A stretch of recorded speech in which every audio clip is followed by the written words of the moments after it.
getting to know each other. That Friday night, after the campfire was over, we had parted ways. So I'm back in my room at 10 p.m. at night. I hear something hitting the side of the building. And then I finally hear a hey.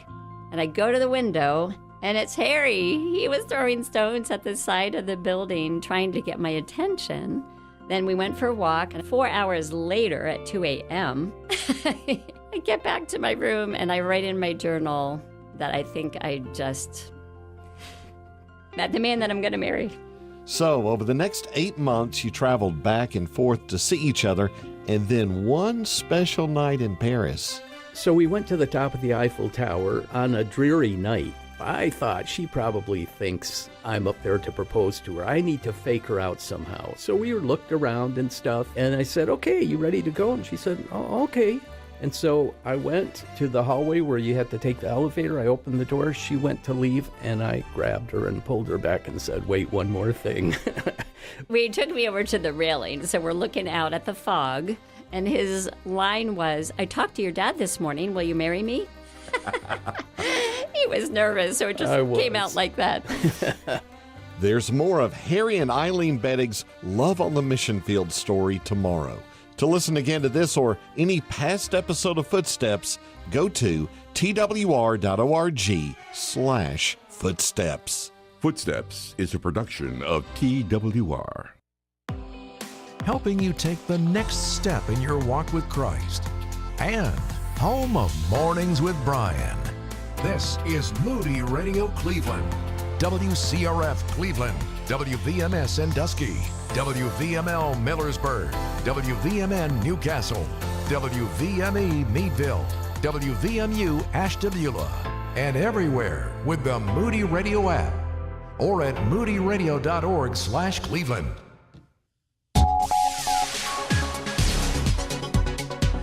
The ACLU and other legal aid groups are suing the Trump administration for access to migrants being held at Guantanamo Bay.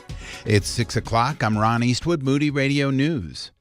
The lawsuit says the U.S. is holding migrants in the remote naval detention center without access to attorneys. The lawsuit is requesting that lawyers be allowed to communicate with the migrants through phone calls, email, and video conferences.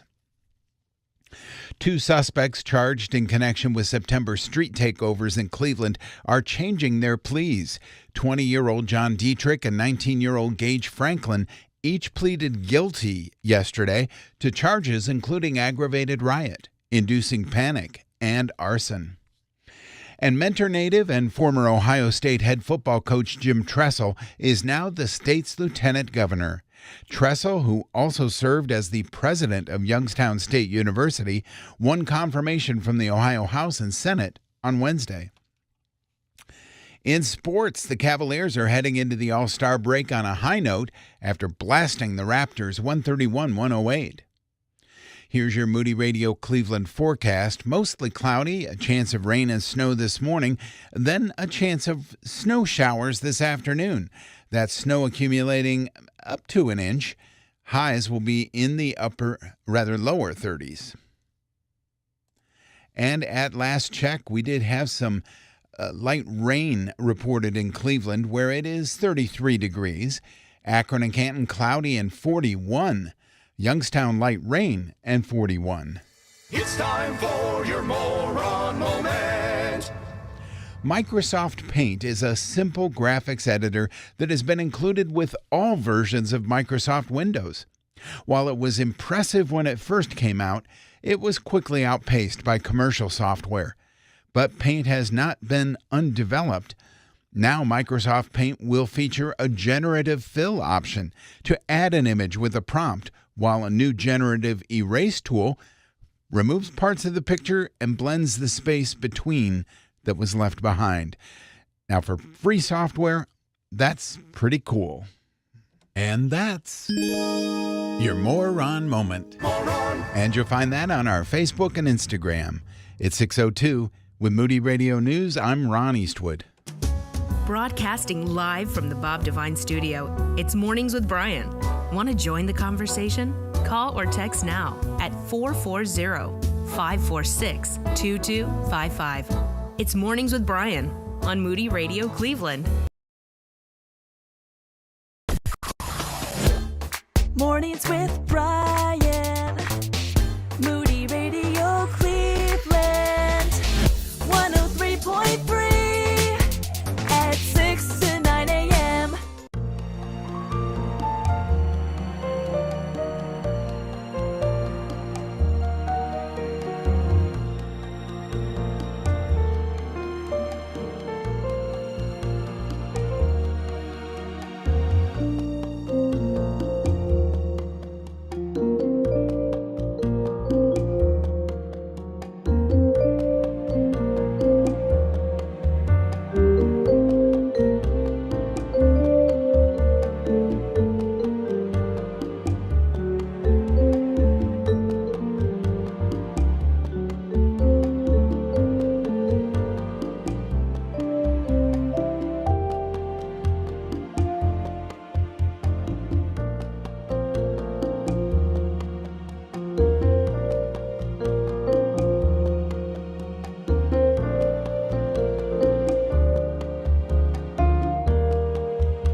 Happy, what day is it? Thursday. I almost said Wednesday. Yeah. You haven't been here in a while. I know. How you feeling? I'm feeling okay. Good. I don't think it's the influenza A that's going around. I think I'd still be down if that was the case. But Oh, good. definitely a harsh cold. Mm-hmm. It's been a rough 3 weeks for me. You were texting us last night. You said you've already taken six sick days since the start of the year? That's correct. Between your kids and your own illnesses? That is correct. Wow, that's more than I've taken in my entire time here at WCRF. Yeah, I don't normally take sick days like this, but norovirus is horrific. Oh. So that was had to happen. So I took 3 days for that. And then what happened? And then I fell. I didn't take any sick days for that. I'm just letting you know. That was the week in between my sicknesses. I fell on the ice, so I've had a bruised back and elbow. Oh, Lauren. And then I got this cold. It's just, people are like, oh, it's been like the longest year ever, and it's only January. Right. Yeah. That's how January and February felt for me. So Brian is out today. Aww. He is heading to Chicago, and he didn't want to wait till after school. It's like a long trip to do after school. So he's taking his daughter to experience Moody. Correct. Him and his daughter, Sophia, are going to experience Moody, which you go to the Moody Bible Institute, and you get to go to chapel. You get to go to a class. You go to the student dining rooms. It's just like an experience. Moody. Yeah. So, and I'm sure his daughter didn't mind getting an extra day out of school. Exactly. And for him, missing Grace as much as he does right now, this is probably a great opportunity that he's going to eat up every second he can with Sophia. Yeah, some quality time with her in Chicago, but also just, in the car hanging out. Yeah. It's just some good time. So, is there an equivalent of the Gottman deck cards that is for you and your child? Oh, that's a good question. If I don't not, know. trademark. You're going to make it. Gotcha. Are you actually going to make it? No, but I'll sell the rights to somebody that's right. else. That's right. I do think that there's like a card game for the 5 love languages or something. Is there? I don't know. Some of the Gottman card decks, you'd have to sort through them, but I think some of them you could ask friends or other relatives. Oh, totally. Yeah, if you just do the fun ones, not like the intimacy ones, you could do that. That'd be fun to do together in the car. So Brian's out, but we'll be here today and tomorrow. We'll have Jamie Buxton tomorrow, so that's exciting. Oh, yeah. Today, we have, of course, Dave Szfranski at 8 o'clock. So if you have financial questions, you can get them in now. We'll set them aside for the 8 o'clock hour. And we also have Mark Caleb Smith, who is Dean of Political Science and Cultural Center at Cedarville. So he'll be with us later today. He's talking a very interesting subject. So I'm excited to talk with him more. As you know, people have a lot of feelings today about what's going on in our government and our politics. And we're not going to be ones to help rile you up. You're not going to find that here today. So we're going to kind of take a different look, a different stance, and look at some other stuff. So excited to do that. What did I miss for the 2 days I was out? Oh, anything? Wow. Ron, I need a recap about New Day Cleveland. How'd it go? It was interesting. We had a good time. The couch looked bigger. I feel like I was sitting way too close to Brian when I was there. Well, they did the same. We sat down, and they immediately came over and go, I know this feels awkward, but scoot over. Ugh. You're 2 men, but you can sit right side by side. I don't touch thighs. Yeah. But the camera, wants. Yeah, getting close. Yeah. If you're too far apart, then everything has to be backed up, and they want to be a closer shot and provide more visual intimacy. Yeah, that's right. So they want to see your face. Yeah. And we were interviewed by David Moss again. That's 3 times we've had him. I don't know if Natalie Herbeck is afraid of us or doesn't like us. She doesn't want us. I almost walked into the scene of another interview. While it was live? Yes, because you're in the green room, and then one of the producers comes and says, you can come out now.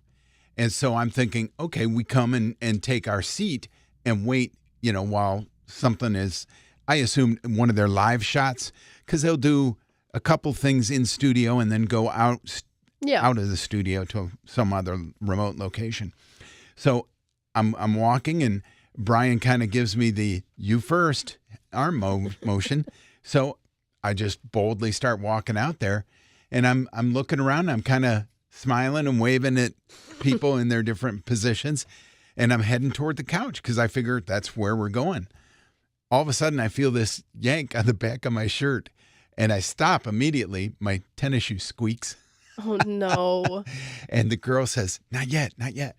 And so we sheepishly head back out to the door, and I felt, so stupid. There is a light, on air, red light, but it's to the left of the door. And it wasn't real bright. And they brought you out of the green room, so you thought, it's time. You don't know TV. They said, go on in, and you went on in. Yeah. Oh, that's sad. If I'd have walked in, it might have been video killing the radio star. They'd have been really mad. But it would have been a viral moment. Yeah. Fortunately, I don't think I made it on camera anywhere. Good. And then the interview was fine? Yeah, it was. Good. We had hoped to talk more about Walk Worthy, but David, I think, is really interested, curious about what is Christian radio. Yeah. And rather than tune in when we're not there, he just decides to pump us for information. Okay. So he asks a lot of... We'll talk about ourselves. A lot of basic questions. Yeah. Things that normal people who've never listened to radio might wonder. So I'm sure we answered questions for a lot of their listeners that have never listened to us. That's great. Anything else I missed? It's been a pretty quiet couple of days, yeah. Okay. Well, that's great. Now, is anyone here gluten-free? No. My sister is. Okay. Celiac. She has celiac. Okay. Mm-hmm. I would say I'm gluten-free adjacent. Much like a lot of things in my life, I'm adjacent to it. That means like you're choosing. Yeah, I'm making the choice. Yeah. As I've stated before, on this show. It just makes me feel a little bloaty after a while. I can handle it, a couple times. Then once I make it a habit, it's just like a little bloat. So I choose to avoid if possible. Well, the Church of England has said that you can't have gluten-free bread at communion. What? Is there any logic behind this? No. There is. Oh, no. So they say. And we're going to get to that in just a minute. If you're 65 or older, you know this. Seeing your healthcare costs go up and up is frustrating. And maybe you were just notified that your Medicare costs are increasing again, or you're just tired of the massive deductibles. Well, here's some good news. There's a program that can really help with this. It's MediShare 65 Plus. It's an affordable, reliable alternative. You can choose any Medicare provider. You get telehealth access anytime you need it. And MediShare 65 Plus is a low-cost option for those with Medicare Parts A and B, and it fills in the gaps where Medicare stops. MediShare is a Christian healthcare community that aligns with your faith. People actually pray for you. They encourage you, and it's proven, too. It's been going strong for over 30 years now. So call now. You can get one low monthly price for up to 10 years. You're not stuck with increasing costs. You can do something about this today. Call MediShare 65 Plus. Find out how much you can save. Call 833-59-SHARE. That's 833-59-SHARE. 833-59-SHARE. Some people wonder deep down inside if asking God for things we need is really okay. But Philippians 4:6 affirms, let your requests be made known to God. Hi, I'm Michael Rydelnik of Open Line. As we look at our upcoming Share event, I'm reminded of the vast needs we have at Moody Radio. Let's pray together right now. Lord, thank you that you're able to meet every need, including Share. We look forward to your generous provision. In the name of the Messiah Jesus, amen. Moody Radio is thankful for support for businesses across the country, like Fellowship Home Loans. Whether purchasing or refinancing a home, Mike and Brian walk hand in hand with clients through the whole process. You can learn more about their approach to mortgage lending at fellowshiphomeloans.com. Keeping your eyes on Jesus in a changing culture can be difficult. Let us help. It's Mornings with Brian on Moody Radio, Cleveland. This is how I find my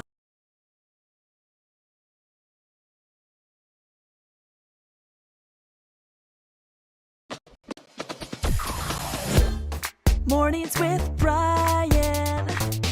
Moody Radio Cleveland. 103.3 at 6 to 9 a.m.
Can we make room in our religious practices for modern day problems? Yes. You think so, Ron? I think we have to, but maybe I'm in the minority here. In most cases, I think you could or should. Yeah, I think so. I guess there's some modern practices that you don't make room for. Wicca is on the rise, but I can't imagine an evangelical church saying, and now our Wicca moment, we're going to have our children's sermon and then our Wicca moment, and then big church starts. Big church.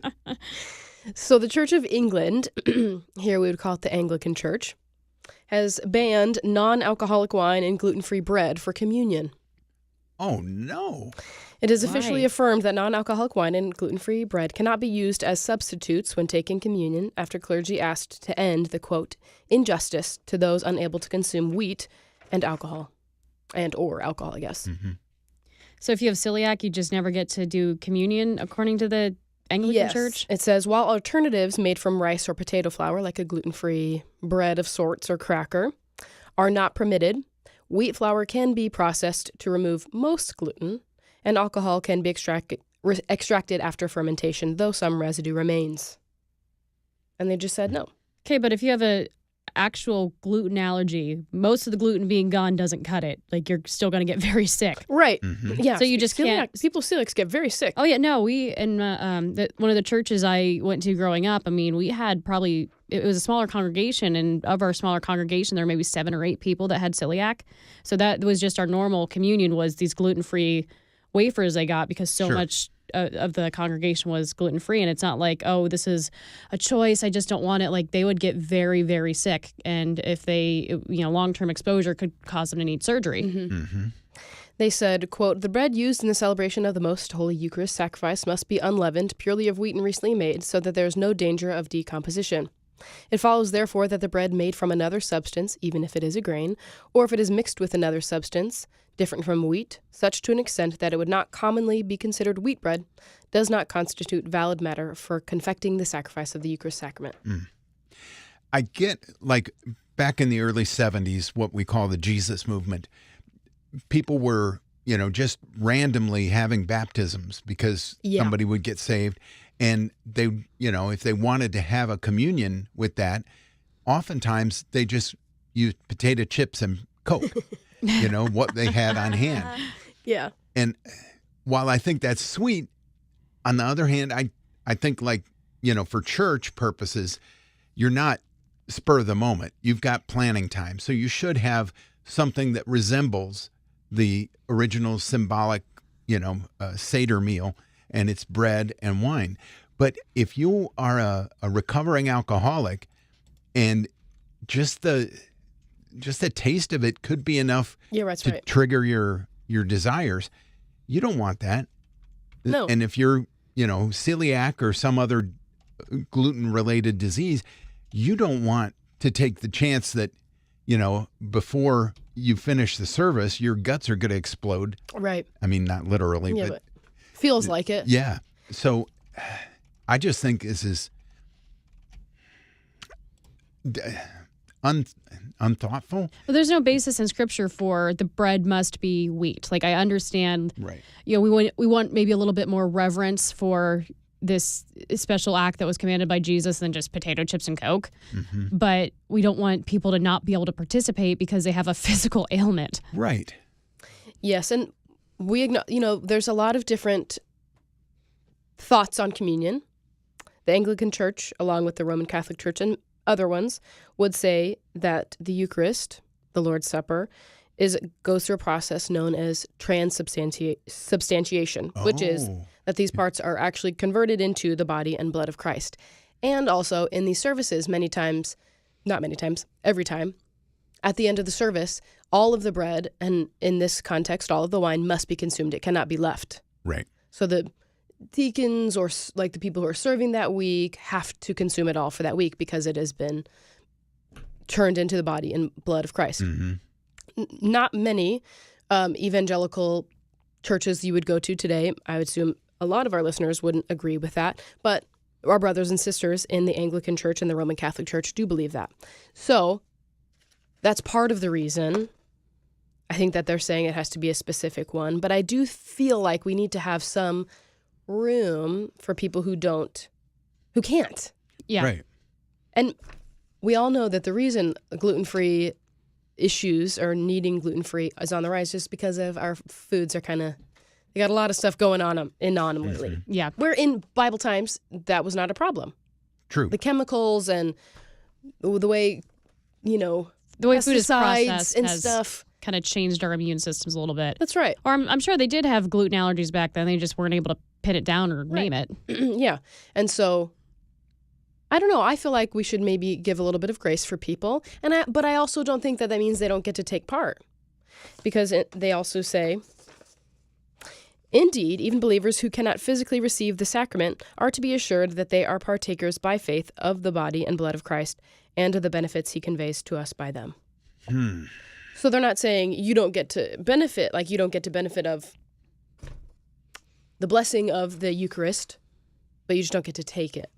So it'd be like, for me at my church, they pass the cups with the bread and the juice, and I would not take a set of cups myself. Right. But I could bow my head and, be thankful for the sacrifice without partaking in the symbolic recreation of it. Yes. I'm not sure I mean, that's okay, but it's not as complete. Yeah. So yeah. I want to know what our listeners think, too. Text or call 440-546-2255. And if you're an Anglican and you want to participate, come to our church. We have if you're gluten-free. Yeah, we have gluten-free crackers in the back. We make available, and it's just grape juice, so you're fine. Can we make room in our religious practices for modern-day problems? Text or call 440-546-2255 and let us know what you think. I'm Barb Karayan, and this is Pause for Prayer. All throughout the books of Kings and Chronicles, we read the words, "This king did what was right in the eyes of the Lord," or "This king did not do what was right in the eyes of the Lord." How God responded to these administrations depended upon the actions of the kings and the purposes of God. Would you pray with me? Heavenly Father, we come before you this day on behalf of our nation, our new president, the new administration. Lord, as with any country, there are various ideas and viewpoints on all issues. Yet, God, we know that our success comes only from you.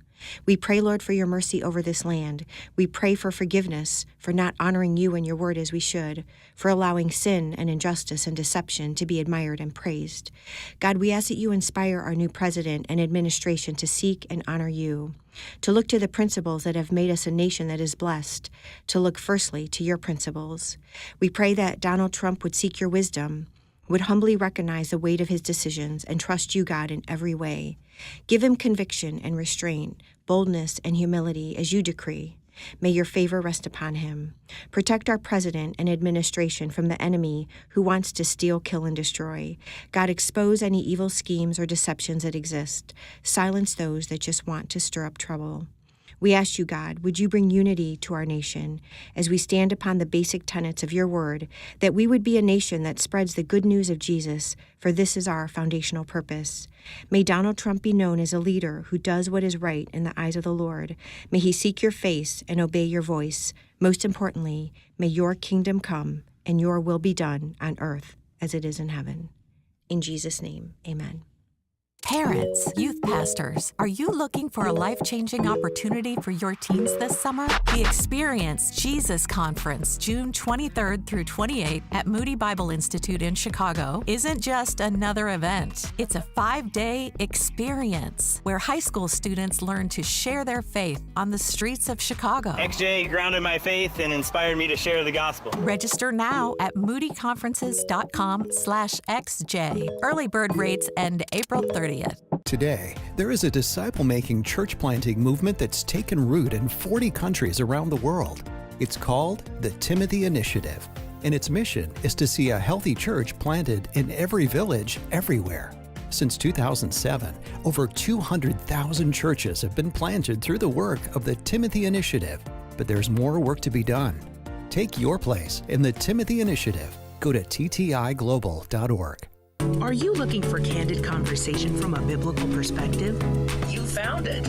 It's Mornings with Brian on Moody Radio Cleveland. Worthy, stand tall and strong. Men united where faith belongs. Embrace your calling, hear God's voice. In Christ, make your heart rejoice. Walk worthy, brothers, hand in hand. Courage rising across the land. One day, one purpose, one mighty call. Together we'll answer, standing tall. Set up your calendar for Walk Worthy, our annual men's conference on March 1st. We hope to see you again at Canton Baptist Temple. Register at moodyconferences.com. Walk worthy, stand tall and strong. Men united where faith belongs. Embrace your calling, hear God's voice. In Christ, make your heart rejoice. Walk worthy, brothers, hand in hand. Courage rising across the land. One day, one purpose, one mighty call. Together we'll answer, standing tall. Walk worthy, stand tall and strong. Men united where faith belongs. Embrace your calling, hear God's voice. In Christ, make your heart rejoice. Walk worthy, brothers, hand in hand. Courage rising across the land.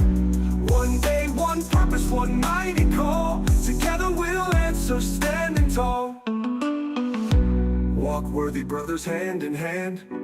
Courage rising across the land. One day, one purpose, one mighty call. Together we'll answer, standing tall.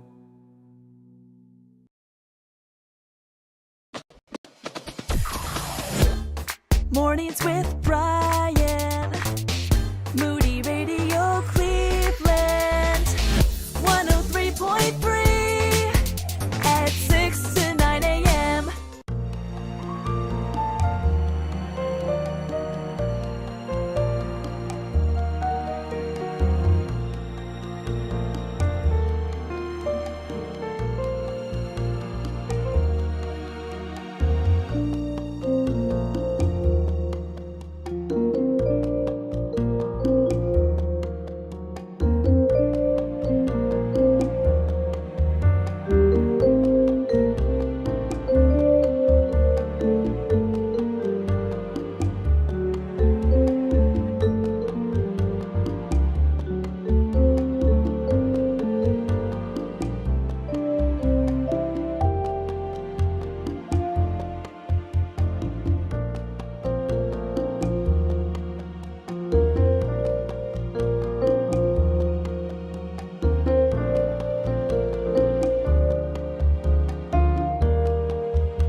Can our religious practices make room for modern day problems? That's what we've been talking about. The Church of England, we would call it the Anglican Church here, the Church of England has decided that gluten-free bread and non-alcoholic wine do not what's the word I'm looking for? Like, they don't count towards the Eucharist at church. So they're not going to provide gluten-free bread, and you wouldn't actually be receiving the body and blood of Christ if you were to take a gluten-filled bread. Wait, non-gluten-filled bread. Yeah, you would only get it with gluten. Yeah. Or you couldn't get it with grape juice. It had to be wine. So we've just been talking about, could the church make some changes in its religious practices and its maybe historical practices that make room for modern day problems? As we discussed, celiacs and gluten sensitivity probably weren't as prevalent in biblical times when the Eucharist was shown to us. Just with modern day chemicals and things that goes into our crops and our bread and stuff like that, it's not as much of a problem. So can we make changes to our practices if modern day needs are calling for that? My thought is yes, I think that we can do that. I don't think it takes away from what the Lord's Supper is doing to, make it show us what we're taking the body and blood of Christ. Right. I don't think it takes away that if it's a potato starch cracker instead of wheat bread. Mm-hmm. Yeah, I think unless there's a verse that can be directly applied where it says things must be done in this way, I think we're free to change things, especially for modern problems like a literal allergy that could kill somebody if they partake. And the Bible is very explicit. We're supposed to take communion. We're supposed to take it as a body. We're supposed to do it together. So it really doesn't sit well with me when we're telling an entire group of people that, no, you can't participate in this very important part of being a Christian and being part of the body of the believers. Yeah. What are we getting via text, Daria? Someone says, I don't know how I feel about this. It kind of reminds me of how the Pharisees were acting in Jesus' day. It could be. See that? Yeah, it could be. It's interesting. Let us know what you think. 440-546-2255. You can text or call. Let us know what you think about this. I'd be curious, like from a food preparation perspective, that the Anglican Church is saying you can make, fully alcoholic wine and remove most of the alcohol. You can make fully gluten wafers and remove most of the gluten. I'd be curious if, like the gluten, for example, if they could get it low enough that it would not affect a celiac or gluten-sensitive person, or if they're kidding themselves. I mean, there is a spectrum. There are some people with celiac that can have a little bit, but there's some, if there's even, like if a piece of bread touches food they're going to eat, then that will make them sick. Yes. Yeah, I'm just not certain this is like the hill we want to die on. And I'd be very interested to see what their scriptural basis is for why this has to be a hill to die on. Yeah, and at least I found 2 articles. And the 2 articles I found, I didn't see any exact scripture references in whatever interview that they did. They're saying it has to be unleavened bread, but it didn't give specifics. The best and purest wheat flour. But they didn't, there was no specifics. It could just be a historical tradition. Yeah, it's built out of the Jewish Seder meal. And so that's why it was those particular items. I don't know that if Jesus had decided to lift something out from another Jewish tradition, that it would have to follow exactly with that. It just happened to be, in my opinion, it happened to be the Seder where he was pointing out, I'm going to die shortly, and you're going to do this in remembrance of me.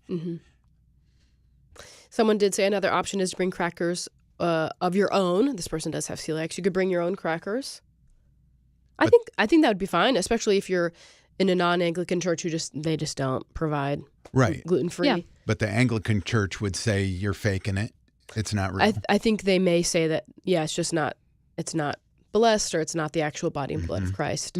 Because they do see it, as I explained before, it is a transubstantiation view of the Lord's Supper, which is, it actually is becoming the body and blood of Christ. Many churches in America that are evangelical don't take that view, but we do have a lot of brothers and sisters, Roman Catholics, many Lutheran churches, and Anglicans who do. So this is a valid point. A lot of people do still say that do believe in transubstantiation of the Lord's Supper. So it is a problem in today's society if you go to one of those churches and you do have a gluten allergy or celiacs. So just interesting. It kind of caught my attention today, so I wanted to bring it up with you guys. I can't forget to tell you guys about the Walk-Worthy Men's Conference. Oh, no. Okay. What day is it? Today is Thursday. The 13th. Yeah, okay.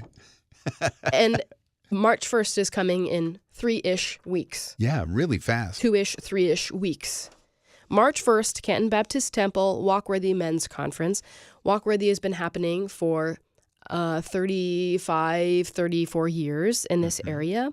So this is something that you want to be a part of. Our speakers are Mike Frazier from Canton Baptist Temple, Pastor Rodney Maiden of Providence Baptist Church, and Pastor Paul Cannings of Power Walk Ministries. All three of those pastors you hear right here on this very radio station throughout the week. We would love for you to join us.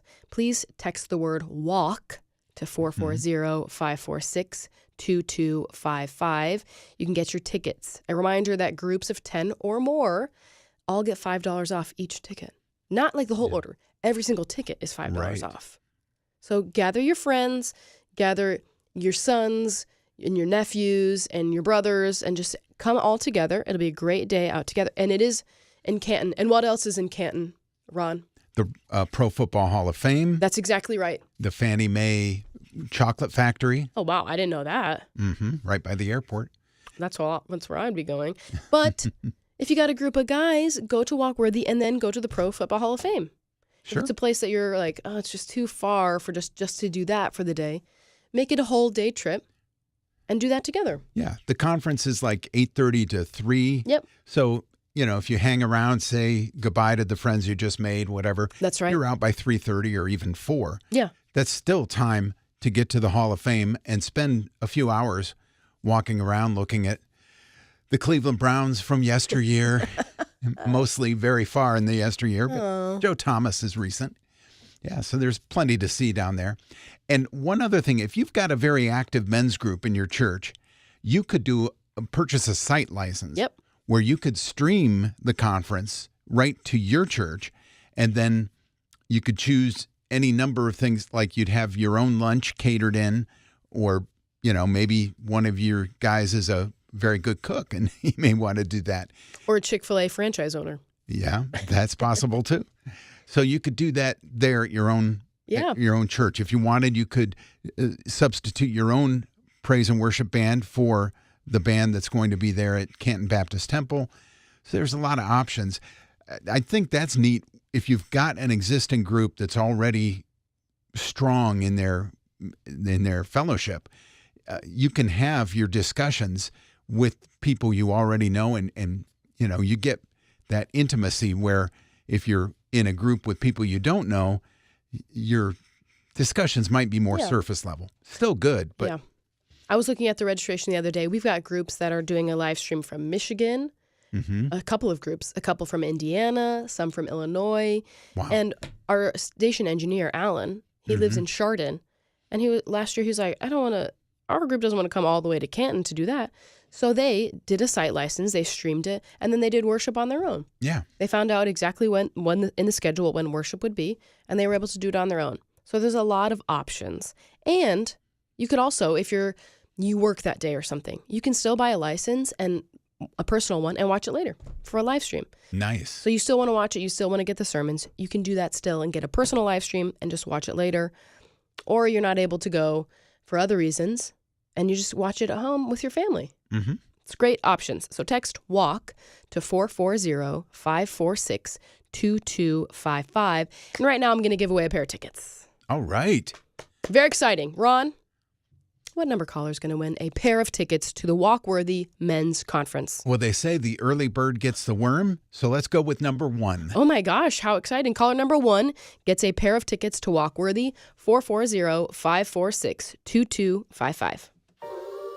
Lord, let your will be done on earth as it is in heaven. Help us to love and see each other the way you love and see us. Come on. My heart is always long for something.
6:46 on Mornings with Brian, Moody Radio Cleveland. Brian is out today. He's taking his daughter Sophia to the Experience Moody event. Mm-hmm. There's still time to do Experience Moody this spring if you'd like to do that. It's a day. They do it about once a month. I think right? so, yeah, in the spring school year. You can go to Moody Bible Institute in Chicago, which I will remind you, free tuition. Mm-hmm. So if you are on the Chicago campus, free tuition. Obviously, you still have to pay room and board, but the tuition is free and you get a biblical education that gives you your foundation for life. So Brian is there with his daughter, Sophia. They're leaving today just to see if that's what Sophia wants to do with her continuing education after high school. But the rest of us are here. My name is Lauren. We've got Ron and Daria as well. And Daria, we just gave away a pair of tickets to the Walkworthy Men's Conference. Who's our winner? Congratulations to Darlene. Yay, Darlene! Darlene sent in somebody to Walkworthy. We've had a lot of women calling in this year for the men in their lives. I love to see it. I do love to see it. And it is Valentine's Day in a couple days, Mm-hmm. tomorrow. So that's exciting. Maybe you could get a gift for the loved one in your life. Maybe it's just your dad or your brother or your son. That could be you. You could get a pair of tickets to Walkworthy. Text WALK to 440-546-2255. As you can probably hear in my voice, I've been ill. I've been ill a lot this year, and it's only February. So after this, I want to get everybody's quick tips to get well quick. Set up your phone or other calendar for Walkworthy, our annual men's conference on March 1st. Paul Cannings from Power Walk, Mike Frazier from Rejoicing in Truth, and Rodney Maiden from The Edifying Word will be speaking. And don't forget about the fellowship and worship music. We hope to see you again, or for the first time, at Canton Baptist Temple. Whether you want to come in person or via live stream, register at moodyconferences.com or text WALK to us at 440-546-2255.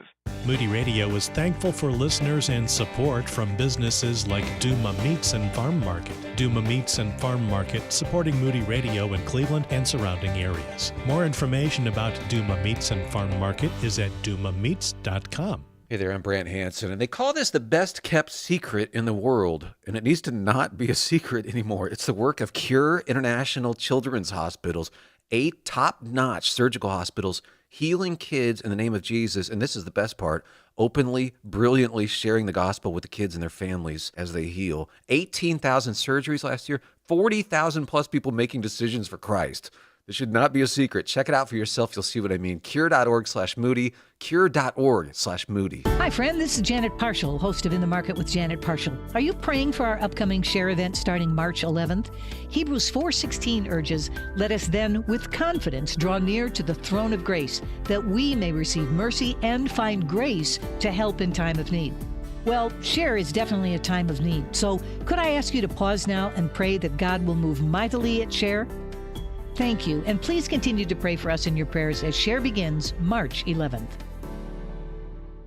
Your day is starting off strong with Mornings with Brian on Moody Radio Cleveland.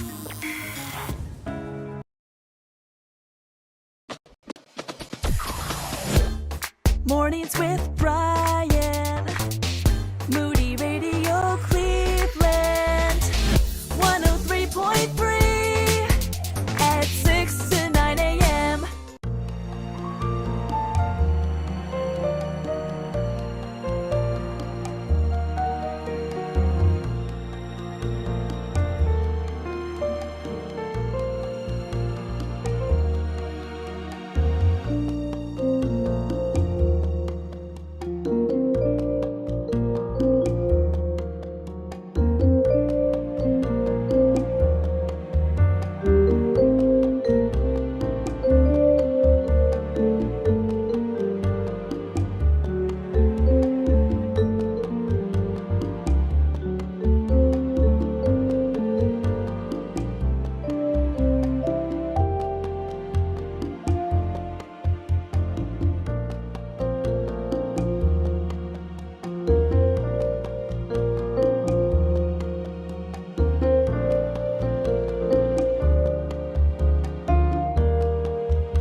52 on Moody Radio. This is Mornings with Brian. Again, Brian is out today.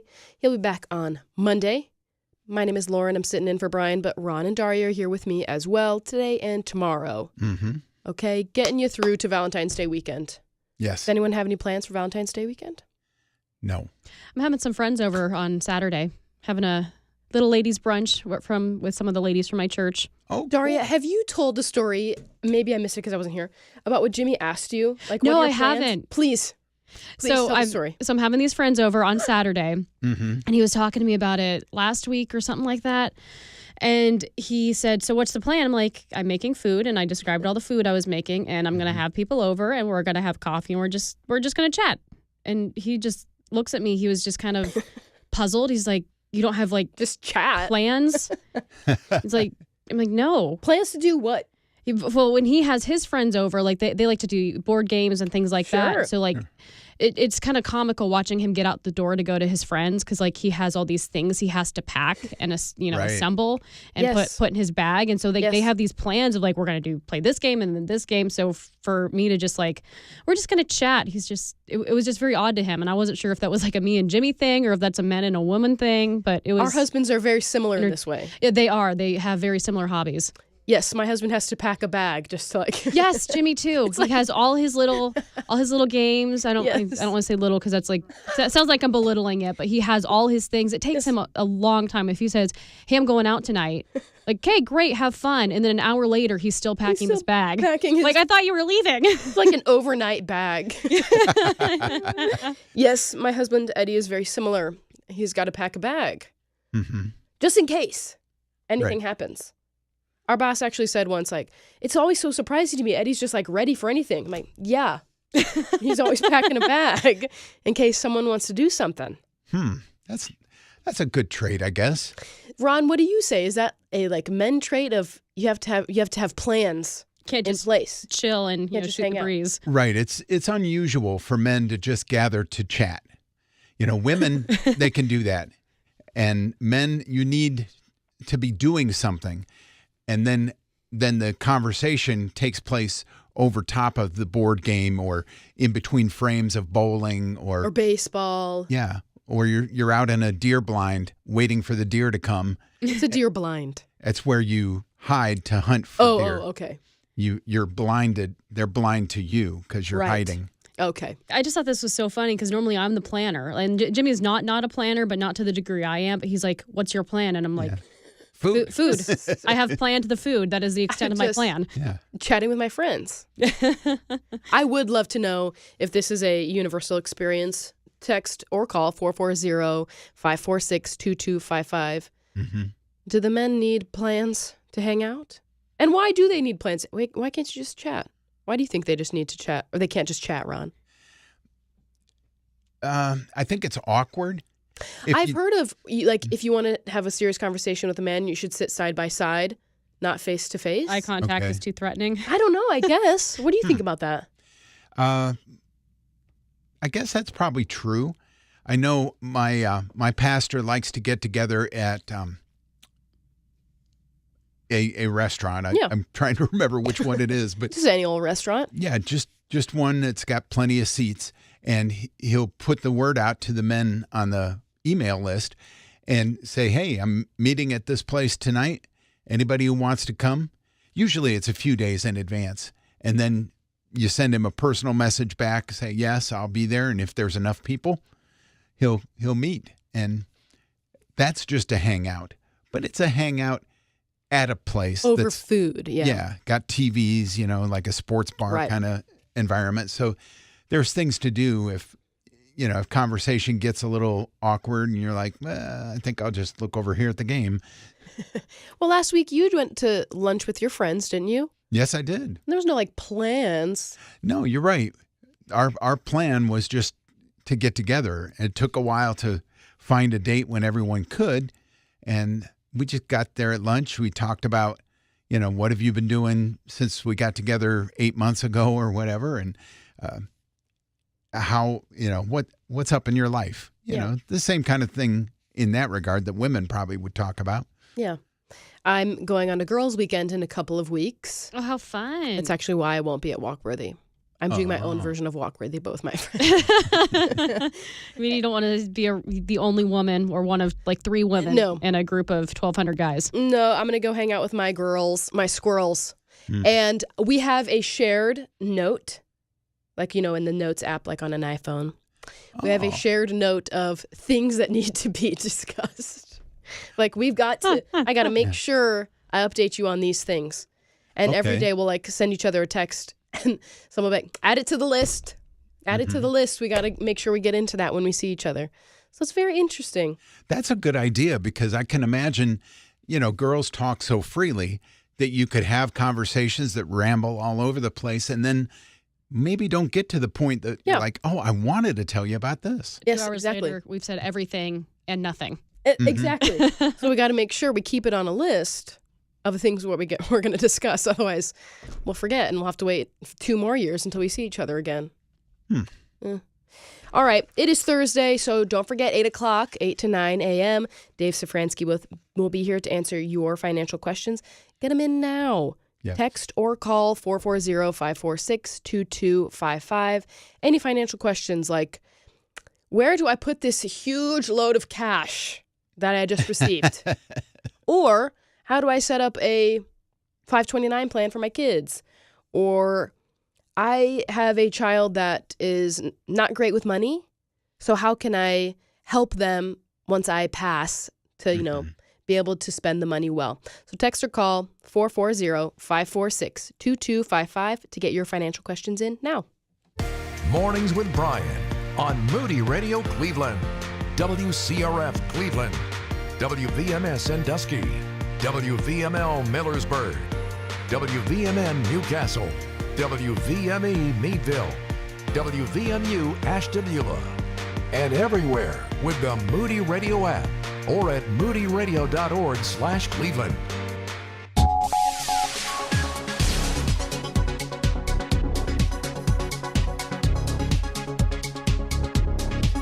A federal judge is allowing President Trump's employee buyout program to continue. It's 7 o'clock. I'm Ron Eastwood, Moody Radio News. Last month, Trump offered money to millions of federal employees to get them to quit. But multiple labor unions filed lawsuits soon after, saying that the administration did not have legal authority to offer such buyouts. A judge issued a temporary freeze on the administration's offer, but yesterday, the same judge announced the unions lacked legal standing in their lawsuits. Now the buyout offer is back on the table for roughly 2 million federal employees. A wrongful death suit naming Summit County Sheriff Candy Fatherly as a defendant is being dismissed. The suit had been filed by the brother of a man who died while in custody at the county jail in March of 2023. And recreational marijuana sales began in Ohio just 6 months ago, and the state has already raked in $319 million as a result. Officials say that the number doesn't include the billions that have been made on medicinal sales. In sports, the Cavaliers are heading into the All-Star break on a high note after blasting the Raptors 131-108. Here's your Moody Radio Cleveland forecast. Mostly cloudy skies today. There's a chance of rain and snow this morning, then a chance of snow showers this afternoon. Accumulations up to an inch possible, not too bad. Highs in the lower 30s. At last check, freezing drizzle is now reported in Cleveland, 31 degrees. Light rain in Akron, 35 the temperature. Lorraine, Elyria, cloudy skies and 30 degrees. It's time for your moron moment. Microsoft Paint is a simple graphics editor that has been included in all versions of Microsoft Windows. While it was impressive when it first came out, it was quickly outpaced by commercial software. But Paint has not been undeveloped, and now Microsoft Paint will feature a generative fill option to add an image with a prompt, while a new generative erase tool removes parts of a picture and blends the space left behind. For free software, that's pretty cool. And that's your Moron Moment. Moron. And you'll find that on our Facebook and Instagram. It's 7:02. With Moody Radio News, I'm Ron Eastwood. Broadcasting live from the Bob Devine Studio. It's Mornings with Brian. Want to join the conversation? Call or text now at 440-546-2255. It's Mornings with Brian on Moody Radio Cleveland. Mornings with Brian. Moody Radio Cleveland. 103.3 at 6 to 9 a.m.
Is my life painful because God is mad at me? Has anyone ever thought that? Yeah, I've Just thought it. me. Yeah. And you think, like the blind man that Jesus healed, he'd been blind from birth, and they're asking who sinned, him or his father, Right. his parents. And sometimes you think that. Yeah, not that I blame my parents. I'm more like, what did I do to deserve this? Yeah. And then you start making a list. Okay, I did this, I did this, I did this. And all these things that you've asked forgiveness for, but you're like, maybe he really didn't forgive me. Maybe I need to be punished for that. Mm-hmm. Yeah, I think that's very human. Because we're trying to make sense of why a good God would allow bad things to happen. So I think it is very normal to kind of blame ourselves, or at least wonder what we did to make him upset. Yeah, I often find I do it as a joke, but even in jokes, there's bits of truth. There's bits of truth. I'll say things like, okay, so if I was talking about I've been sick for 3 weeks straight, I would say something like, oh yeah, I'm sick again because God's mad at me. Because God hates me. I don't actually believe that. I don't actually believe that God hates me. Right. But obviously there's some bit of, we tell ourselves in those quiet moments or in those moments where we're a little bit vulnerable with ourselves, that maybe there is something that I did, or maybe God is mad at me. Why would God let this happen to me is another question that may come. Right. Not just, is God mad at me, but why did he let this happen? Right. We never, with good things, we don't often say, oh, thanks, God. This is so great. What did I do to deserve this? Right. Yeah, we're like, oh my gosh, look at me. Instead, we do something stupid, and when we're reaping the results of that, oh, God, why did you let this happen? Yep. I saw that check engine oil light for 3 months now, and then my car blew up. And God, why did you let that happen? Well, he's probably saying, I was flashing that check engine oil light at you for 3 months. I made the car do what the mechanic made it do. Yeah. And helped it limp along for a few extra weeks there. Okay, so behind all of that, is my life painful because God is mad at me? We've discussed, okay, sometimes I do ask that, or I ask a version of that question, why did God let this happen? Do you actually think, it's time to be a little bit honest here, do you actually think that God creates painful things in our lives? Deep down, do you really think that? You can say the theological truth that you know to be true and what you actually feel. Do you think that God does things to create pain in our lives? I mean, he does allow things to happen. There's a fine line between allowing and creating. So, I think to some extent you could view it as God causes things to happen because he is sovereign. Ron, any thoughts? I think, that he allows things to steer us in the direction that we should go. If we're traveling down a path and he wants us to stay in the right, he will allow things to happen that'll be like, you don't want to go this way.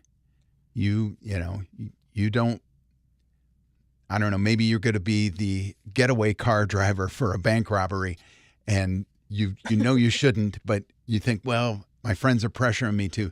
And then your car has a flat tire or your engine blows up or whatever, and you can't be the getaway driver.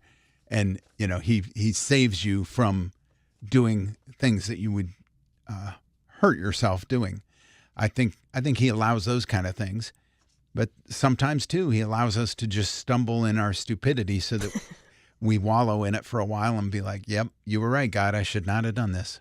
And sometimes things just happen and there's no reason. That's just life. That's just the reality of being in a fallen world. Tragedies happen. Yeah, sicknesses, those kind of things do. In an article from Bible to Life, the article is written by Colin Smith. It says, Augustine, the early Christian leader, believed that evil does not exist as a created entity, but as a corruption of the good that God created. Satan, he argued, cannot create at all. Only God can do that. So the devil is limited to twisting good things into bad ones. For example, lust is a warped version of proper desire. Through this argument, Augustine was one of the first thinkers to explain why God allows suffering. God is infinitely good and nothing evil can come from him. What we call evil is a result of the free will of people whose disobedience warps God's wonderful creation. The entire world is impacted by the rebellion of Adam and Eve, and the rest of us each today, as a consequence of the free will God gave us to choose and the way we dishonor that gift. Thus, we have evil, human, and natural. Evil is never an act of God, but the result of the acts of men and women, even if indirectly so. So, Colin Smith is saying, God can't create evil. That is opposite of who he is. He can't create bad things. Would we say that cancer is evil? Yeah. Yeah. I don't know. You don't know? I think cancer is amoral. Uh-huh. It just is. Yeah. It doesn't, plan to ruin your life. It's just cells that go crazy and start eating up other cells, or that's kind of a layman's interpretation, not very medical, but I think it just happens. I don't think there's a design intelligence behind it that says, I'm going to get you now. Would you say that an adult child being murdered is evil? Yes, because there was an intention behind the murder. And can God create that evil thing to happen? Lauren, you're pushing me now. Yes. I don't want to say God does anything evil, but God did create that person. They are the made murderer. They're made in the image of God. It's been corrupted. So God didn't do the corruption, but he allowed it to happen. Yeah, that's one of the things where it's really hard to wrap our minds around, where we know God is good. We know he can only create good, but evil exists in the world God created, and he allows it to continue. Mm-hmm. Mm-hmm. The author goes on, Colin Smith, why do evil and suffering exist? He says, let's be honest, that's no easy question. The relationship of God to human suffering. The wise and the devout have grappled with it throughout history, and not always to a victorious conclusion. St. Teresa of Avila said, Lord, if this is the way you treat your friends, it's no wonder you don't have many. At least hers was an expression of doubt than frustration. Mm. Others have taken hold of that question as a kind of checkmate in the game of rationalizing God out of existence, or at least diminishing our view of him. Their line goes like this. God is supposed to be good, yet there's human suffering. Since God doesn't intervene, he lacks either the will or he isn't good after all. If he is God, he isn't good.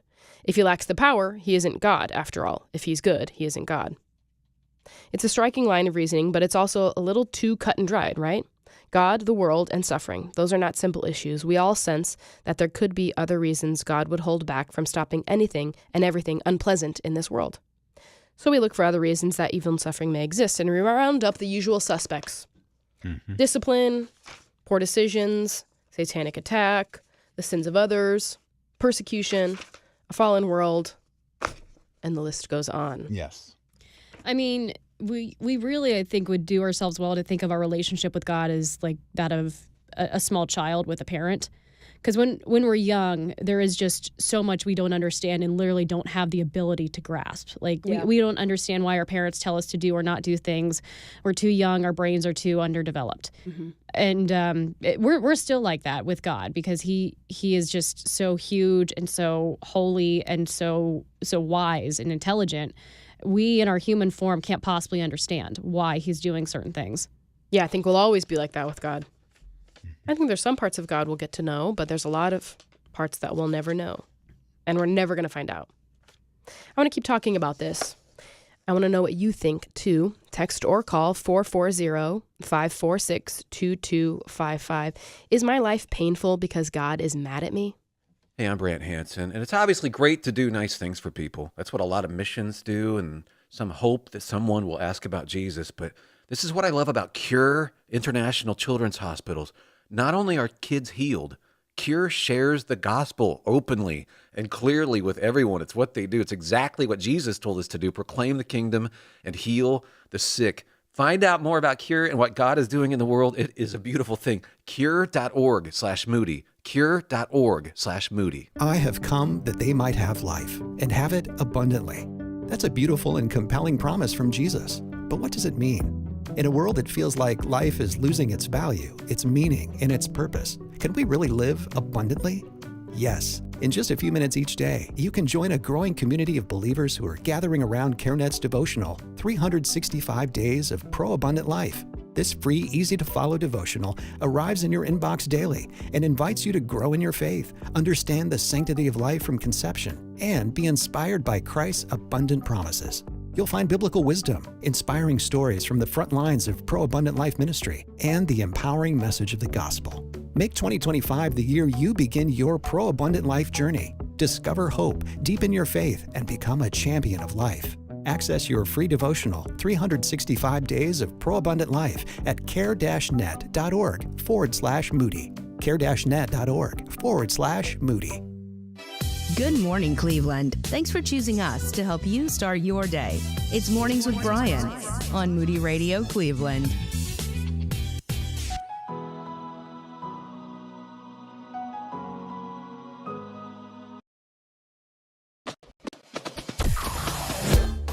Mornings with Brian. Moody Radio Cleveland. 103.3 at 6 to 9 a.m.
Is my life painful because God is mad at me? That's what we're talking about this morning.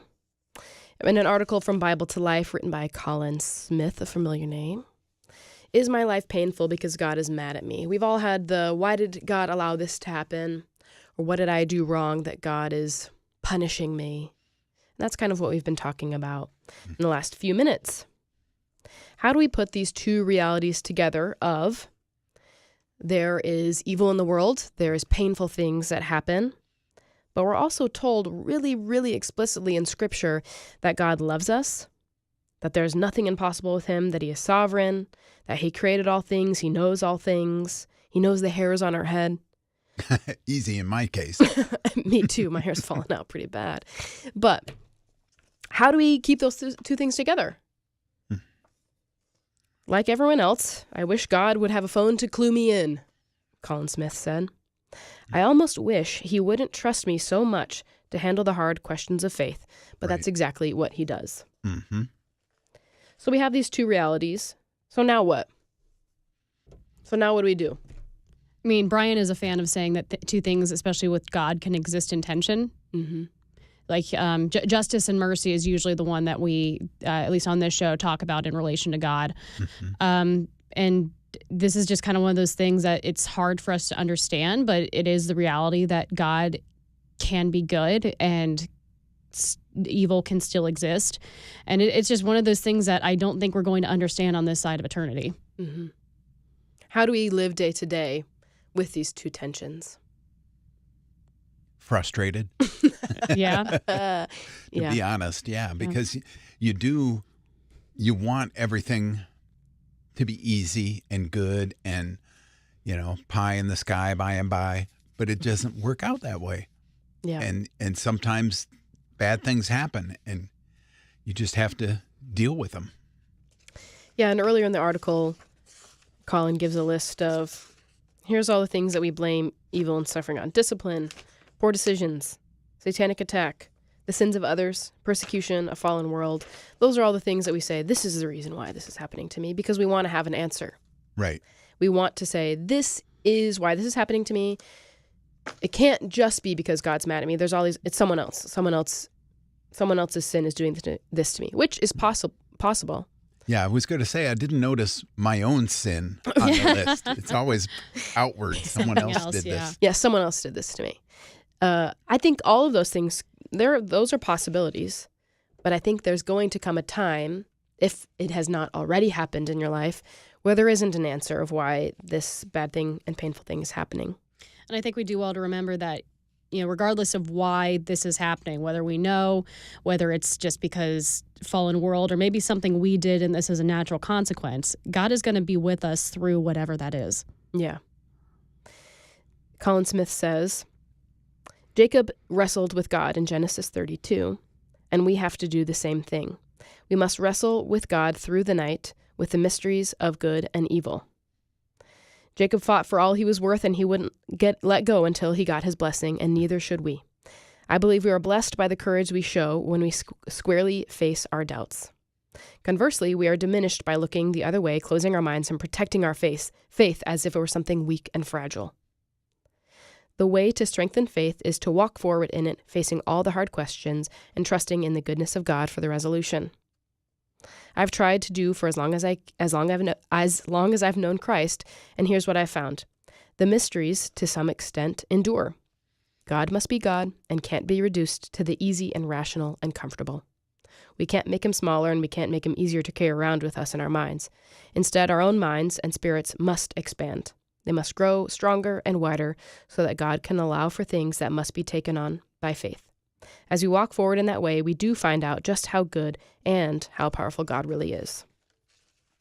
So I think Colin is saying we just kind of have to live with it. And we have to wrestle with God. And sometimes wrestling might be a lifelong endeavor. If you lost a parent at a young age, you may have to wrestle for the rest of your life of why God allowed that to happen, or why there is evil in the world, or why there is pain in the world. Right. And hold it in tension, like Dari was saying, that he's a good God. And realize you're in good company. C.S. Lewis struggled with this quite a bit. He wrote a number of books about dealing with these issues. Yeah, he lost his wife. Mother Teresa of Calcutta, when her diaries came out, you realized, wow, she struggled a lot. She just didn't make it public. Yeah. And, there's tons of other saints that never wrote about it, but you're in good company there. They were human. I think we can make some assumptions. So with that in mind, Ron, do you think that we need to be more open about our struggles with the things we don't understand in the Christian faith? I think it can help. If you're dealing with something and it's pulling you into a depression of sorts, talking to someone else, whether it's your pastor, a counselor, or even just a friend or group of friends, your small group perhaps, you're going to find a lot of people sharing your feelings, and you should be able to get some support from that, knowing that you're not alone. Yeah, and I think thinking you're the only one that's wrestling with these things is one of the reasons why people walk away from the faith, because they're frustrated and they want to understand and they feel isolated. But they're, like you said, Ron, they're not alone. And there are a few preachers out there that make it sound like, come to Jesus, become a millionaire. Your teeth will be super white. Oh my and gosh, I your love that. complexion be perfect, and And your hair will get thicker. Yes. My hair will grow back. Ron's hair will grow back. But that's not the case, obviously. Yeah. So, yeah, maybe part of it also is that we need to be more honest in the church about the struggles we each go through. I know it's really hard and it's really against our culture to talk about our sufferings as we're going through them. But that's what the Christian community is for. Right. Not only is it to be able to say your sufferings out loud and have people come alongside of you and help you bear the burden, but it's also for the edification of the others in the church who may be going through something, or they may need to see a Christian that's a little bit further along in their faith going through something and working their faith out daily. It's interesting that Galatians 6:2 says, bear one another's burden and so fulfill the law of Christ. I never thought of it before, like fulfilling the law of Christ, but it is. I mean, Paul wrote it, so it must be true. Yeah. Yeah, I think we can be honest about our burdens and our struggles and get to do that together as the church. And as we do that together, we continue to bear witness to Christ and that God is a mysterious being that we can't know full well, but when we have each other to do it together, we're able to see more parts of who he is. So that's what I think about that. Now, don't forget about the Walkworthy Men's Conference, another place that you can bear your burdens with one another. You can share your sufferings with one another in a group full of men that are like you in similar phases of life as you, getting to know Christ, been a believer a really long time. All kinds of men are there, and we'd love for you to be a part of this conference that's been happening for 30 plus years in this area. It's a legacy you want to be a part of. We're going to have worship and food, Chick-fil-A. Who doesn't want Chick-fil-A? I had it last night.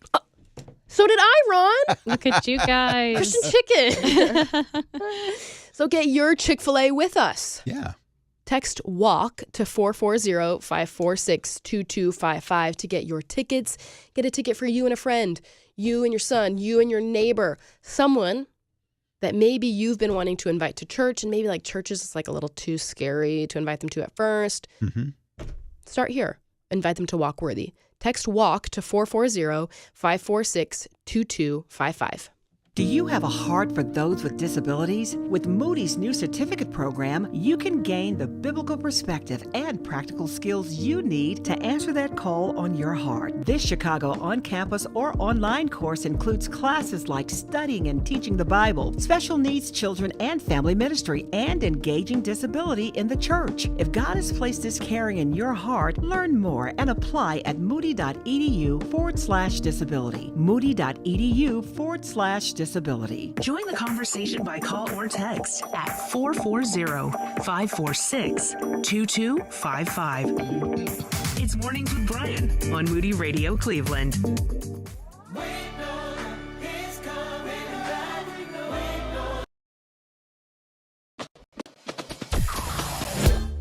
Mornings with Brian. Moody Radio Cleveland. 103.3 at 6 to 9 a.m.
Christians good for politics or bad for politics?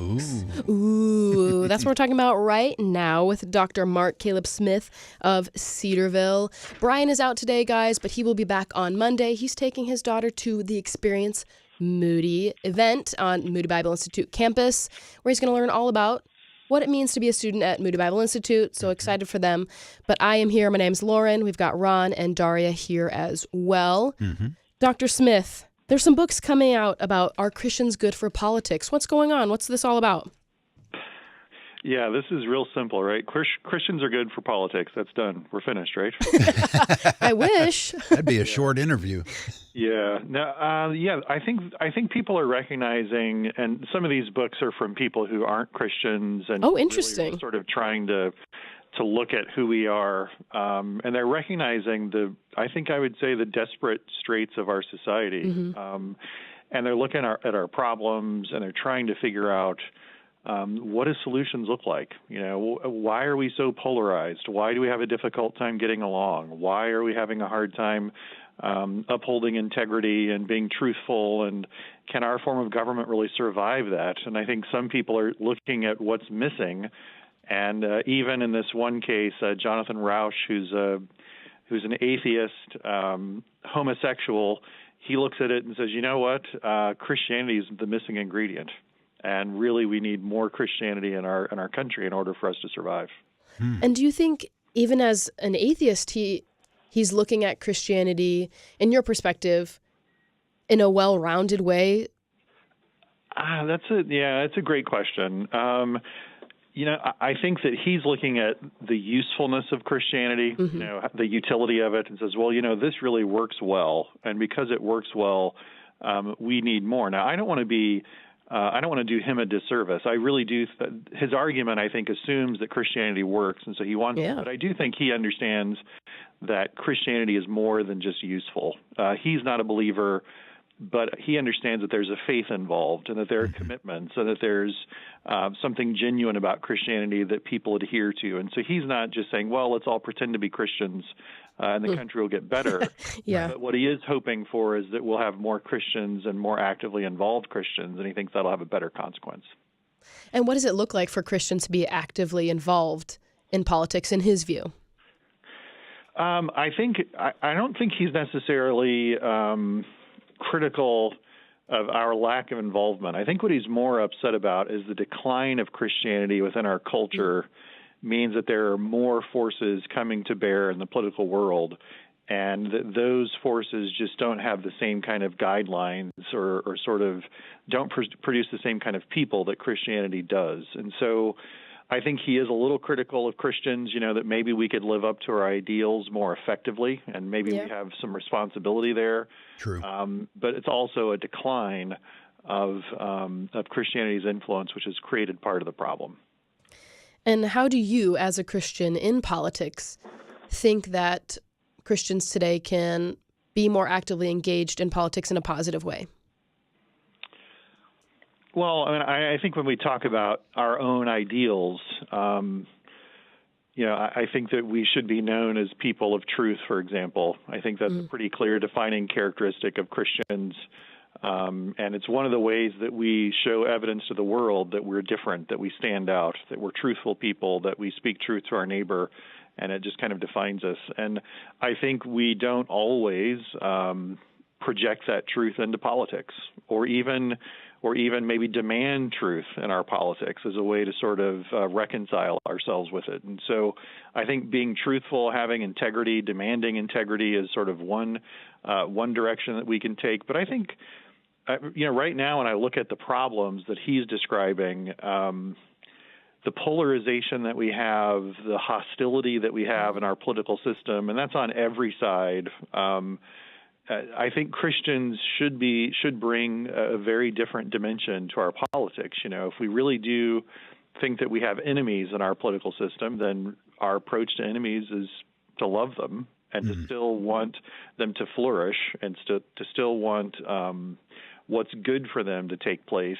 And that would bring a different dimension to our politics, one that we desperately need in our country right now. You know, the ability to see across that spectrum and say, well, these are human beings. They have dignity. We should respect them. And then we should try to work within this system to get things accomplished. And I think sometimes we struggle to do that as Christians. I'd say myself as well. But I think having more people in the political system that think that way would certainly be a benefit. Yeah, I think, like you said, we like to think of the other side, whatever that is, as the enemy. But clearly in Scripture, we're called to love our enemies, and we don't do that in politics. We actually hate them. And we think we have the right to hate them even more because they're a political enemy. Yeah, I think you said it. I think you're exactly right. I think we've kind of given in to the incentives that are in place. You know, if you go online, if you go into political forum and any other sort of context, love isn't really rewarded, right? You know, all the incentives are pulling you toward hostility and toward hate, getting attention, getting traction, getting clicks. Love isn't generally the way to do that. And so I think we've sort of fallen into that trap of how do we get attention and how do we be effective. And sometimes our goal of being effective, I think, can overtake what I would say our basic responsibility is, which is to show love. And so, but I'm sure people listening would hear some of those words and go, yeah, that sounds great, but you're just being naive. You know, our system is so broken and so fractured that you're just being naive, and we can't be effective like that. And that could be true, but I strongly believe that we have obligations to live up to, whether they're effective or not. You know, at some point, it's not about being effective, it's about being faithful.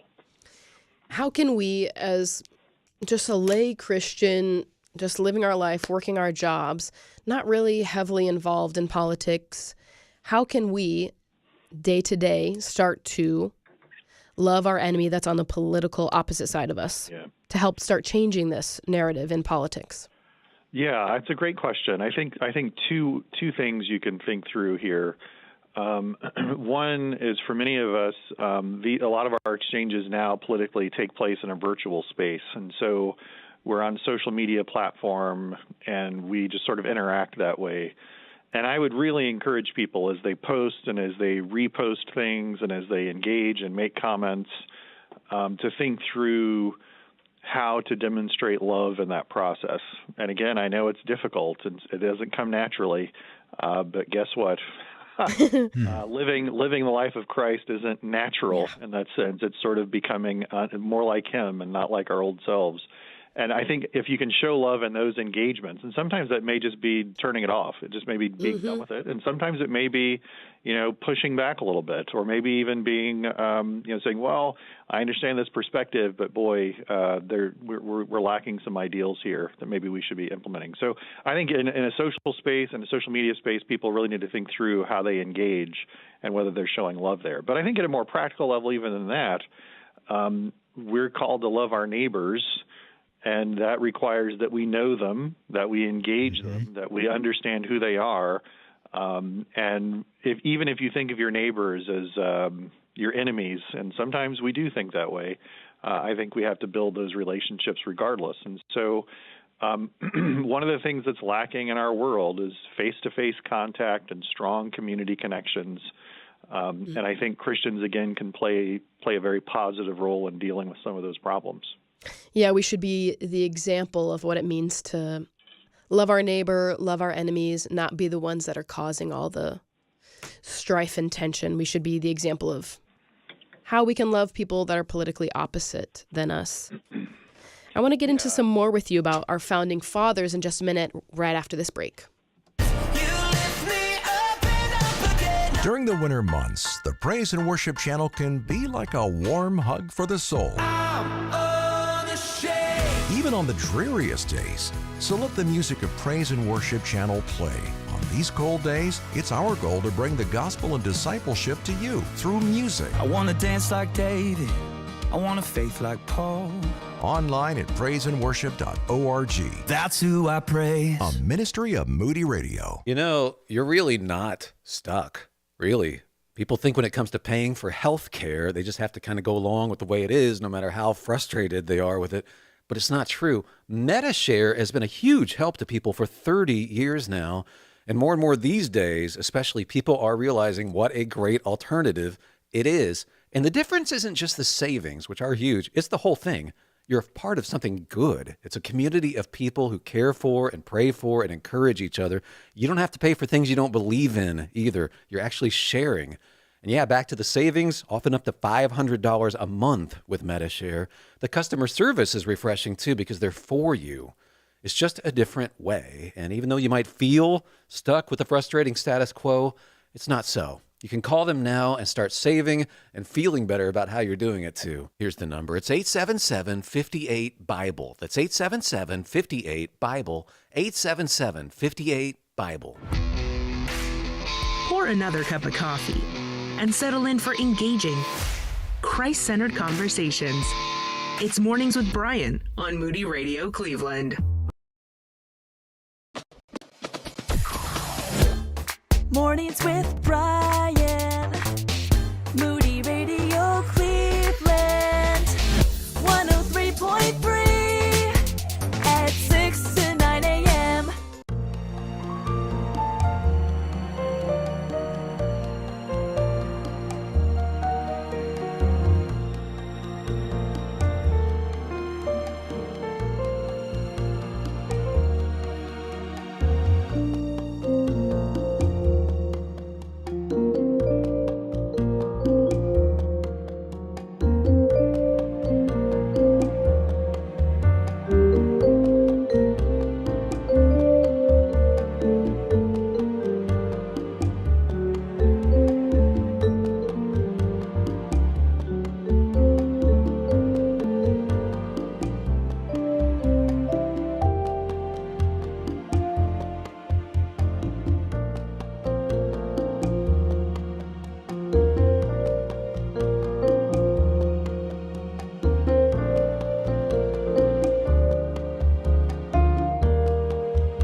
$7:48 on Moody Radio Cleveland. This is Mornings with Brian. Brian is out this week, no, today and tomorrow. He'll be back on Monday.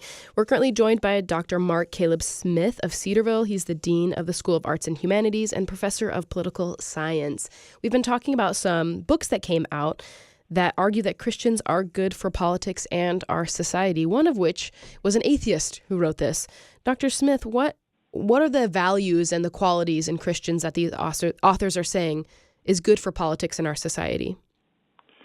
Yeah, I think on the whole, they view Christians as sort of as a source of morality. Christians have an answer to life's biggest questions. Who am I? Why am I here? What is my purpose? And I think those things alone just create a different kind of person and a different kind of citizen. And our country really, and I think our system of government really relies upon and sort of assumes that kind of system for it to work well. And as far as where we are right now, I think you can sort of see the decline of those things as part of the cause of what we're dealing with. But yeah, this is a historical issue within America. It's not a problem that we're just now figuring out. This is a long argument we've been having. Yeah, it's been a long problem for us. I'm feeling like a little bit hopeful about these books saying this, especially from someone coming from an atheist, because I feel like Christians, we've not been very nice to people lately. And so for them to say that they're still seeing good qualities in us that are bringing good to society and politics makes me feel kind of nice. Well, I think it's probably closer to accurate to say that they think that we have the potential to bring those qualities and that we need to do a little better job in bringing them. But regardless, I think we have these characteristics that other citizens just simply don't have in the same way. And I think part of it isn't just Christianity. To be fair to their argument, it's not just Christianity. It's just religion provides, a sense of right and wrong, a sense of eternal rewards and punishments. I mean, how does your behavior change because you think there actually is a heaven and a hell and there are consequences for your actions here on earth? Where if that's removed from your day-to-day life, then and if you have no eternal consequences for your actions, then you become just a different sort of person. And as a political system, that's a different kind of person to govern. And so, ideally, you want a citizen who sort of restrains themselves and who limit their own behavior so government doesn't have to pass thousands of laws to deal with every possible problem because your citizens are generally behaving themselves for the most part. Mm-hmm. And when we were discussing this over email, you said that our founding fathers thought that our government only worked for people who were religious. Mm-hmm. And how does this play a part in these two books that have been written? Yeah, I think, our founders really came from a deeply Christian culture, and many of them were deeply Christian themselves. But it isn't just that they were believers or their culture was Christian. They believed that our kind of government, a republican form of government, where we choose leaders, those leaders act on our behalf, and our Constitution, which is a pretty limited document, and it really doesn't provide a lot of power to the government that maybe other governments had previously. They think that really that's only suited for a moral citizenry, for people who can police themselves, because it's on the whole a relatively weak government. And I understand people listening might listen to that and go, man, that our government doesn't feel very weak to me. But think back to a government under a monarchy or a government under a tyranny or an authoritarian state and how much power the government can have. Well, we have a free society with a limited government, but that means we have responsibilities as citizens. And so someone like John Adams, very famously, he wrote in a letter to the Massachusetts militia, because we have no government armed with power capable of contending with human passions, unbridled by morality and religion, avarice, ambition, revenge, or gallantry would break the strongest cords of our Constitution as a whale goes through a net. Our Constitution was made only for a moral and religious people. It is wholly inadequate to the government of any other. And I think that's a really good description of sort of his mindset, but I think the mindset of the majority of our founders. They thought we were a good people, a virtuous people on the whole, and that our government was suited to that sort of person.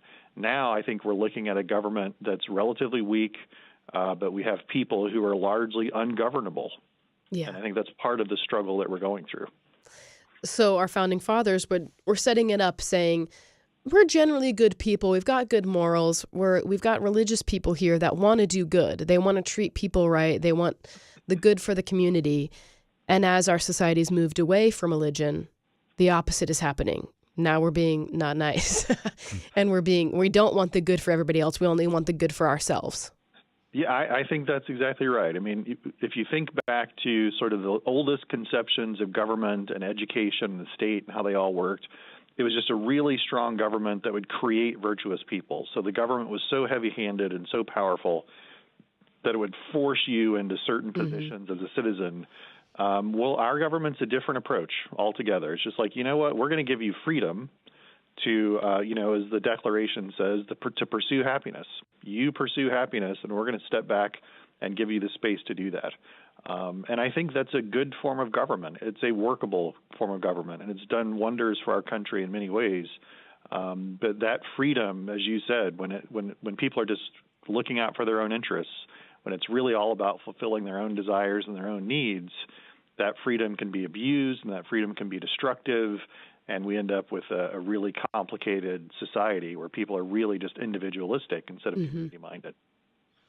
So as a final thought, how can we as Christians, and as we go and tell our friends or our family what we heard today, how can we have a better influence in politics and society today? What can we do? I understand people sort of, and I'm not saying you, but I think people in general want just sort of, okay, well, what's the formula? What's the way that we do this? How do we get this done? The best thing that I think we can honestly do is to have good families, raise good children, give those children and help grow them in a sense of morality and right and wrong within a Christian context, so they have a clear sense of their responsibility and their obligations. And then we want to encourage them to actually live that out. And as you live that out, I think not only do you become a good witness for God in that process, but you also show to other people what good citizenry and what a good country can look like. Because I think we're well past the point where we just say, well, if we vote a certain way or if we pass a certain law, things can change. Yeah, I think we're well past that. Yeah. So I think we need cultural transformation that takes place in order for government to start to reflect different values. Yeah. Well, thank you, Dr. Smith, for being with us today. If you want to catch this conversation again, it will be on YouTube later, so we will get that up if you want to share it with friends or family. Dr. Smith, if people want to learn more about Cedarville, where can they go? They can go to cedarville.edu, and you can search for programs and departments and majors and people and all sorts of things through there and find all the information you want. Wonderful. Thank you so much, Dr. Smith. Thank you. It's always a pleasure to talk with you. Well, if you would like to learn at Cedarville and learn all the politics from Dr. Smith, you can go to cedarville.edu. Don't forget. Oh, go ahead. If I could just suggest something. Please do. Go to Moody and you get your basis, like Dr. Rydelnik says, exactly right. foundation, and then go to Cedarville and pursue whatever additional you want. Yeah. Because Moody, you graduate with a Bible degree and perhaps another aviation or children's education or whatever focus it is.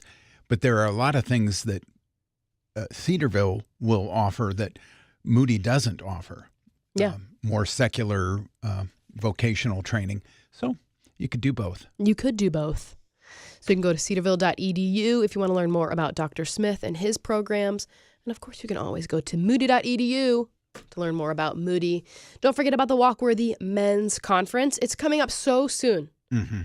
Procrastinators, hear me when I say it is time. You've procrastinated long enough. It is February 13th. March 1st is coming soon.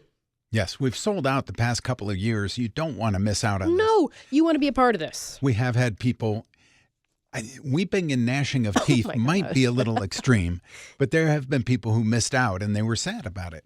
Weeping and gnashing adjacent. You don't want to miss this. Text WALK to 440-546-2255 to get your tickets now. Get tickets as a Valentine's Day present for your husband or for your boyfriend, or maybe you as a group of people want to get something for your pastor as a thank you. Maybe this is what you could do. Everybody chips in, get your pastor and his friend a gift to go to Walkworthy. Text WALK to 440-546-2255 to get tickets to the Walkworthy Men's Conference. This is not a conference that you want to miss. It's almost 8 o'clock. In just a few minutes, we're going to have Dave Szfranski here answering your financial questions. So get your questions in and text those, or you can call 440-546-2255. Mornings with Brian on Moody Radio Cleveland, WCRF Cleveland, WVMS Sandusky, WVML Millersburg, WVMN Newcastle, WVME Meadville, WVMU Ashtabula, and everywhere with the Moody Radio app or at moodyradio.org/Cleveland.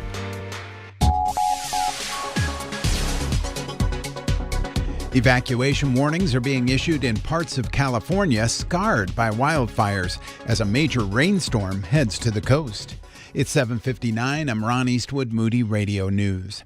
The first wave of the storm moved in yesterday, but forecasters say the most damaging rains will hit California this afternoon and this evening. The Los Angeles Fire Department says evacuations will be in effect from later on this morning until at least 2 p.m. Friday in burn zones that have had a high risk of mudslides and debris flows, including the Pacific Palisades area and in the Eaton Fire burn zone. With Hudson-based Joann again going through bankruptcy, the craft retailer is identifying more than 500 locations that it plans to close. Northeast Ohio stores that have been targeted for closure include locations on Canton Road in Lakemore, on Medina Road in Bath, and the location on Darrow Road in Hudson. Cleveland Clinic has announced that 18 former Steward Medical Group healthcare providers have joined their team. The new members consist of 3 advanced practice providers and 15 primary care providers.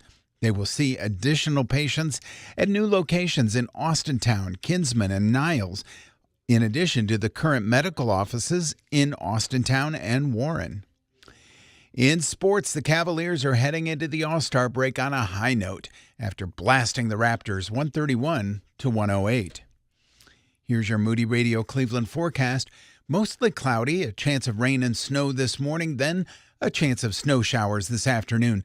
Snow accumulation up to 1 inch is possible. Our highs will be in the lower 30s. At last check, freezing drizzle in the Cleveland area, 30 degrees. Akron and Canton actually seeing light snow and 32 degrees. In Youngstown, it's light rain and the temperature there, 36 degrees. It's time for your moron moment. Microsoft Paint is a simple graphics editor that has been included in all versions of Microsoft Windows. While it was impressive when it first came out, it was quickly outpaced by commercial software. But if you haven't looked, Paint has not been undeveloped. Now, Microsoft Paint will feature a generative fill option to add an image with a prompt, while a new generative erase tool removes parts of a picture and blends the space left behind. For free software, that's pretty cool. And that's your Moron Moment. And you'll find that on our Facebook and Instagram. It's 8:02. With Moody Radio News, I'm Ron Eastwood. Broadcasting live from the Bob Devine studio, it's Mornings with Brian. Want to join the conversation? Call or text now at 440-546-2255. It's Mornings with Brian on Moody Radio Cleveland. Mornings with Brian. Moody Radio Cleveland. 103.3 at 6 to 9 a.m.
The opinions expressed during this program represent the opinions of the participants and is given for informational purposes only. Any information provided is not intended to replace professional advice for your specific situation. It's Thursday. Dave is here. And I am a professional. You are This a is what I professional. do professionally. Yeah, but you don't have everyone's, like, their whole financial situation. I have all the answers, Lauren. Just look at me. I'm looking at you, and you still don't have all the answers. Don't sneeze on me, please. I will. Can we I get will. one of those plexiglass barriers like we had in COVID that stopped all disease? Yeah, Can we get one of those? There's some disinfectant over there. You can just spray it at me. I need some disease-stopping plexiglass right now. Yeah. You know, Texas has the flag that says, don't tread on me. Yes. Dave's going to get a flag, don't sneeze on me. Yeah. And you know what's gross about that? If you did sneeze on somebody, you'd just, like, see it on the plexiglass. Yeah. That was a time to Be be like alive. dripping down, snot, just like Oh. We apologize if you're eating breakfast. So sorry. No, I won't sneeze on you. But Thank you. Dave Szfranski, founder and president of Edgewater Investment Group. He's going to answer your financial questions, but that's only if you text him in. True. I don't have any questions for you, Dave. Running a little short. I got plenty of answers. Even Yeah. to no questions, I have answers. No one needs Dave to start talking without purpose. So you're going to have to get your questions in. Otherwise, it's going to be a scary show. We don't want marriage advice or You don't. telling your employees how to handle their chores. We don't need any of that. We don't need that. Those better be done when I get to the office. So, Hey, we had a really big day at the office last week. What We happened? got a new trash can. oh, whoa. Yeah. So we had the same trash can for deals. 20 years, and the lid broke. Okay, that's kind of gross. Oh, no. Well, I clean it all the time. I spray it out. I Yeah, clean yeah. it, you know. And so I went to Costco and I got a new trash can. Love Costco. And it is really nice. It's so. It's a nice trash I can. brought in all the employees. I'm like, hey, Everyone don't, look around. don't say I never get you anything. You have a new trash can. It's So only now been get 20 back years. to work. It's only, yeah. They get a new trash can every 20 years. Wow. So the next time you get one, they won't be working It's like anymore. the Little Rascals where they got a new sledgehammer so they could break up rocks at reform school. My gosh. All right, so text or call with your financial questions. Questions of any kind. 440-546-2255. What kind of questions could people ask? Like, what kind of stuff do you like to talk about, Dave? Well, you know, we talk about investing a lot and Yes. the effects of a new administration. A lot of people, Yes. I had a conference call with some people yesterday that they were very concerned about tariff implementation and how that was Yes. going to affect investment landscape. Sure. It's something that we talk about a lot with people, and certainly economists think about a lot because tariffs on their own, if you just said, hey, I'm going to put a tariff on everything, prices are going up. There's no doubt. And so you have to match that. If we're going to bring down inflation, which is certainly, it has to be the number one objective of the Trump administration to bring down inflation. Inflation is what, peak inflation when we went up from really 1% to like 9% inflation. Well, that happened 3 years ago. Now we're still dealing with those prices because inflation hasn't come down. It's just going up at a slower pace. But people remember, hey, I used to pay 99 cents for a dozen eggs, and now I'm paying $3.97. And I paid like $4.60 yesterday. The fancy cage-free eggs were actually cheaper than the normal eggs. Like the normal eggs were like $5.50. I paid like $4.60 for the quote-unquote fancy eggs. It also doesn't help that all the birds are having bird flu. Yeah, but if you Lots kept of stuff chickens going right against the now, birds right that's now. like bars of gold. I know. You know, right? I'm seeing all these videos of like chicken owners right now, and it's like people in like fur coats, like walking down the street with a grill and chains. So I think people have a lot of concerns about how all this is going to work. And I've always said that you could do tariffs, and we did tariffs in the first Trump administration. It was not inflationary, but that's because other things were happening too. Energy prices were going down. Business expansion was happening. You're going to have to make those things happen again. They don't have to happen exactly at the same time, but they got to overlap. You can't just raise tariffs and not do other things. Yeah, you got to do it all at the same time. And so I think that's one of the reasons why they're it seems like the Trump administration is in a hurry. Mm-hmm. It's because they are in a hurry. They're in a hurry. They want to get this stuff done, and they want to get it done fast, and they want it to have a positive impact because the midterm elections, really, you're going to start campaigning 16 months from now. Yeah. If in 16 months they don't have some of this stuff done, they're going to lose 50 seats in the House. Yeah. In 16 months, if they have this stuff done and people are benefiting from it, they're going to pick up 50 seats in the House. We talked about last week that, because people are asking about stocks with the tariffs, you said right up front, it's going to be a little painful. It can be, yeah. But in the long term, it will be helpful. Can you talk about that a little bit? Yeah, so we talked about this in the past where there was this agreement after the end of World War II called Bretton Woods, and we told all of the world, really, that we had bombed the whole world. You know, we had knocked down bridges all across Europe, Italy, France, everywhere. We had to stop this axis of evil, and so we basically decimated these countries where Germany had taken over, and we said, look, we cannot afford to rebuild your countries. We don't have that check. But what we can do is we can allow you to sell into our country without any cost. We're not going to tariff you because we've had tariff regime presidents before. And so we're not going to tariff you. And by the way, we're going to protect the shipping lanes, and so we're going to build a Navy that could do that, and that's when we became really the world superpower. We are the world's sole superpower right now. A lot of people think China is a superpower, and in some aspects they are, but economically they're not. China needs us way more than we're ever going to need China. And so we became the world superpower, and then over time, Europe just built their economy to export. They really don't have a lot of internal consumption of their goods and services. And what the Trump administration started in 2016 was saying, hey, look, the Bretton Woods Agreement, that's done. We're not going to do that anymore, and you got to allow us to sell into your economies. And that's what's happening right now. He's trying to equalize. You know, if you sell a car in Japan, there's a 60% tariff on it if it comes from here. And so they're going to equalize those tariffs. And ideally, that's a bargaining chip that doesn't always get instituted. I think we should institute it on China in some ways, especially on aluminum and steel, because what China does is they send it to Mexico, and then it comes up through Mexico has no steel industry. They do not make steel in Mexico. We make it. China makes it. Brazil makes some steel too. But China is kind of circumventing that, and so we're going to tariff it. And what happens is initially people get freaked out, you know, and the markets drop when they think tariffs on Canada and Mexico are going to go in. And then Mexico and Canada kind of came to the table and said, okay, we will protect the border. We're not going to let these massive amounts of fentanyl come across the border. People are literally dying here from fentanyl. Yes. You know, and the Chinese send the precursor chemicals to Mexico. The Mexican cartels make it, and then they smuggle it over here.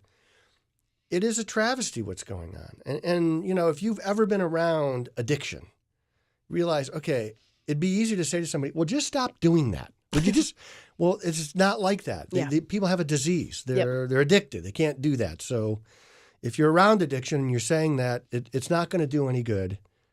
You can stop now. And so we need to, a lot of what they're doing makes a lot of sense. Some of it is just equalizing the cost that we have to spend when we send something to Europe. It's not fair. Their economies are totally developed. I don't know if you've been to Europe. You have. Yes. Mm-hmm. They have developed economies. Yes. All the bridges are fixed. Yes. Okay. They don't need protection from our industries anymore, and that's going to stop. And it's going to make it a fairer playing field, and it's called capitalism. Okay. If we make a better product, is the right answer in economics is always more capitalism. Never less. Always more. And if you can do that, the world is a better place. Now, it's going to be a little painful for Europeans because they've been protected. And we're going to unprotect them, and they're going to have to innovate. They're going to have to do things better. They're going to have to be more efficient. VW Volkswagen just cut 40,000 jobs in Germany. My goodness. 40,000. They own VW, they own Audi, they own maybe Fiat. That's the worst car ever. If you have a friend that has a Fiat, end your friendship. Just get better friends. I'm telling you right now, that's a horrible car. They own Lamborghini, they own Bugatti, they own a lot of like these high-end brands. You know how many cars Bugatti sold last year? No. Just take a wild guess. I have no idea. I don't know. If I told you 1,000, would you believe me? Yes. Yeah. 1,000. They sold 1,000 cars. Mm. Well, a Bugatti costs like $400,000 up and beyond. They make a $2 million car. I've been looking at it, but I got to get it in red so my wife won't realize I bought it. And then she'll say, were the cup holders always invisible here? then. Like, yeah, the cup holders were always there. And that's true. I haven't lied. The cup holders in that car were always there. Yes. All right, we got to take a break. We are getting blown up here, you see, Dave. So we're going to get to some questions right after a break. Moody Radio is thankful for listeners and support from businesses like Duma Meats and Farm Market. Duma Meats and Farm Market, supporting Moody Radio in Cleveland and surrounding areas. More information about Duma Meats and Farm Market is at dumameats.com. This February, join Today in the Word for an eye-opening devotional, The Truth About Temptation. We've all experienced the pull of the world and the flesh, and in this devotional study, you'll discover how you can recognize and respond to temptation with biblical wisdom. Devotional author Brad Bahrain invites you to learn from people in the Bible who resisted temptation. To join our study, go to todayintheword.com. Be empowered to live in victory over temptation. todayintheword.com. When it comes to prayer, are you steady or shaky? Hi, I'm Rob West of Faith and Finance Live. Colossians 4:2 commands us, continue steadfastly in prayer. When we think about our upcoming Share event, we know we need some steadfast prayer partners. Would you be one of them? And would you pray with me right now? Lord, you know the needs. You have all the resources. We pray that you will supply all that we lack at Share. We thank you in the name of Jesus. Amen. And thanks for praying for Share. Get up, get ready, and get going. It's Mornings with Brian on Moody Radio Cleveland. It's 8:18 on Mornings with Brian. Brian is out. He'll be back on Monday, but we've got Dave answering your financial questions. Text or call 440-546-2255. Daria, what's the first question? How does a stock go down when earnings reports exceed projections? Oh, yeah. There's this thing called the whisper number. Oh. The whisper number is a number that nobody knows, but kind of assumes. Yes, right. So let's say you have a high-flying tech stock. Okay. And they report a 40% gain in earnings, and, they beat on the top line, they beat on the bottom line. Even the lines in the parking lot are beautiful. But people thought they were going to go up 45%. Uh-huh. And so they get punished for not doing 45. So it happens all the time. And if it's a company that you love, if it's a good company, and you love it, and you think that they're going to expand their markets over time, don't pay attention to those things. Good companies on bad news are very compelling. That's what I want to buy. Okay. Yeah. We are looking at working with a financial advisor. They charge 1% assets under management. Is that good or bad, or should we look somewhere else who charges a fee instead? Well, that is a fee. A 1% fee is you give them $100,000 and they're charging you a 1% fee on those assets. And I think maybe they're meaning like, $500 for our services or something, just like a flat rate. Not a lot of people do that. There are still some commission-oriented advisors out there, less and less and less. I switched my business in like 1996. To fee-based. I know you weren't even born yet. Yes, I know. You were still messing your diapers. I was You may -1. still be messing your diapers. I don't know. It doesn't appear like that. We're in a small room. I think I would know. So they're still out there, but I think a fee-based advisor, if you do better, they do better. And I kind of like that. It puts you on the same side of the table. If you're getting charged a commission, I think it's an adversarial relationship from the get-go. I don't like that. And so 1% is a fair fee. It's less than industry average, which is about 1.75. That's nice. Yeah. Mm-hmm. Great. Next question. On a macro level, what is your assessment of where the economy is right now and where we're headed over the next 6 to 12 months? On a macro level. I Macro. like that. Yeah. Versus micro. Exactly. Yeah. We don't have time for that. Well, I do think that inflation, there's an inflation number coming out at 8:30 this morning. That's the PPI, the Producer Price Index. It's a pretty good gauge of inflation, and it tells you what's going to happen next month in the CPI. And the CPI was pretty hot yesterday. It was not a good number. the next 6 months are really owned by the last administration. And this administration will make sure you know that. They're not gonna make a mistake and say, "Oh, that was our number," and that's just the way it is. They all do that. Well, they do, but in this case, it is true because the Trump administration has been in for 3 weeks. Yeah, it's going to take time for stuff to change. Yeah, and the number that you got yesterday was actually from last month. So it is a number from the last administration, but the things that it takes a long time to turn this ship around. Yeah. It just does. It's like an aircraft carrier. You can't just say, hey, I forgot my wallet. Would you turn the boat around? No, it's going to take like an hour to get a new direction on this boat. And the economy is like that too. It takes a long time. And that's why it is so critically important that you never let inflation get a foothold. And that's what the Federal Reserve did, and that's what the last administration did. They allowed inflation to not only get a foothold, but to build some steps.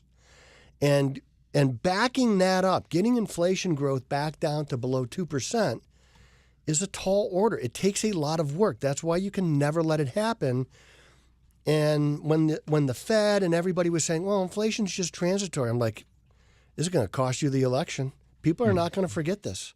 And when you go to the grocery store and your grocery bill, you're like, I can't buy what I bought 2 months ago because it's just too expensive. Right. People are going to remember that, and they did. It's very important that you get inflation down. In fact, and you do it quickly, right? Well, as quick as you can without creating. So remember Cat in the Hat?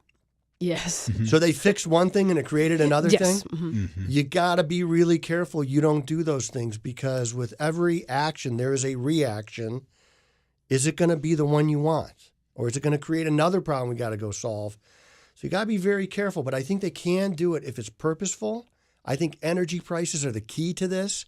If you get energy prices down, the price of everything else goes down because now it costs less to get it to the grocery store. That is the linchpin in this inflation battle is if you could get the price of energy down, you're gonna win the battle, but you got to move fast. And how do you get the price of energy down? I think one of the things that you do is you encourage more use of natural gas as opposed to, so if you build an all-electric home, you're in the house of pain when you heat your house, okay? You get your electric bill, it's going to be thousands of dollars. You heat your house with gas, you're like, I'm turning the heat up to 78. This is hardly, it doesn't cost anything to heat your house with gas. And so the last administration, they're like this assault on natural gas appliances, furnaces, hot water heaters, stuff. They're going to take away your natural gas stove. Are these people crazy? I think so. And this is the cheapest form of energy. And we are the Saudi Arabia times 2 of natural gas. We have more. We flare natural gas. We burn it because we got no place to store it anymore. We need to encourage natural gas. And in a slightly longer term strategy, I would build these regional nuclear power plants. They don't have the big cooling tower. Now, it takes years to build one. Yeah. Okay? It's going to take 10 years. But I would start focusing on there. And that's where it's a very clean energy. And for the first time in my life, I'm seeing even environmentalists, even the wacko loony leftists are encouraging nuclear power. I'm like, what is going on? Am I living in an alternate universe? You remember when, well, you don't remember, 3 Mile Island melted down. Yep. Okay. They're restarting 3 Mile Island. Really? Yes. Not the one that melted down. No. Microsoft is paying to restart 3 Mile Island, and they're going to buy every ounce of electricity from that to power data centers. Mm-hmm. That's where we need to go. The new nuclear power plants don't have this huge cooling tower. There's one in Vero Beach that I drive by. It looks like an office building. I'm like, wow, that's a nuclear power plant. It's right there. So you hit it with a rock from the road. Don't try. You might get arrested. Right. But it doesn't look like a nuclear power plant. I've heard that the Generation 4, the current generation of nuclear plants, not only produce less waste, they can use waste from the previous nuclear plants as fuel. And so we used to have to, like, where are we going to put it? Let's ship it to Nevada and put it in a cave under a mountain. And then nobody would let it come through their state. Right. Yeah. And now we can take some of that and further use it and refine it to even less waste. It's super efficient to use nuclear power, super efficient. And the days of the 3 Mile Island plants melting down, I know Fukushima did, but that was a design flaw in that plant because their backup generators were at sea level when a tsunami hit. Yeah. It wiped out their backup generators. So we got to be a little bit smarter how we do this, but it can be done. Energy is the key to everything, and then more capitalism. Okay. Daria, next question. I'm thinking of starting my own business, and I didn't know if you could suggest a good way to learn how to bill insurance and learn how to balance my accounting books. Oh, that's a good question. Balance your accounting book. So I like programs. I use QuickBooks for my business. It's not my favorite. I think it's a little complicated, but But you still use it. I use it because it does produce all the reports that my accountant asks for. And it's a pretty, I think the reason why I had a slow start with it is because I try to teach myself. Oh, and well. I'm good at teaching myself things I know, but when it's like an afterthought, it's a little bit. So I did kind of learn how to use it over time. And They probably have tutorials on their webpage. they have a ton of tutorials that I've never watched. Okay. But That's a you problem. You can. It is a you problem. It's Daria speaks truth to power. Flag the tape. So, yeah, I like programs. There's a couple of those services though, like QuickBooks, that you could use. I would definitely use one of those because your accountant's going to say, "Hey, can you send me?" And that software is going to have a little in QuickBooks, it'll say reports for accountants. And it'll have that report right there. Oh, wow. And they'll nice. even file your 1120s. They'll file your W-2s. They'll do all that stuff for you if you want to pay for it. So I really like that. And what was the first Billing part of that? insurance. I would take a class. There are a lot of professional education schools like Dalton Education, Brinker, that will teach you how to do that. It's used a lot in the financial industry, but they have a lot of different kind of tracks that you could take to do careers like that, and it will teach you how to do it. I would investigate those. Okay. Daria, next question. My husband and I have had our investment portfolio with Ameritrade. They've been great, but now Schwab owns them. We're wondering if we should move our funds.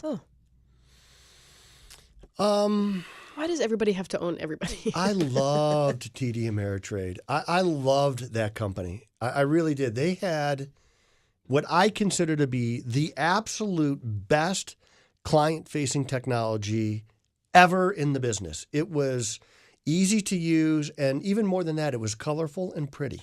Oh, and very so nice. you enjoyed logging into it. Schwab is not colorful and pretty. Schwab is in the process, in my opinion, of ruining TD Ameritrade. And I actually looked at doing custody, setting up accounts there for our clients because I loved it so much.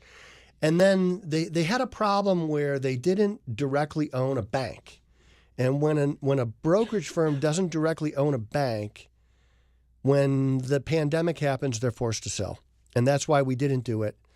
But I would say before you move your money, what type of relationship do you have with the person who's managing your money there? And are you comfortable with that? Because that's really, to me, the most important thing.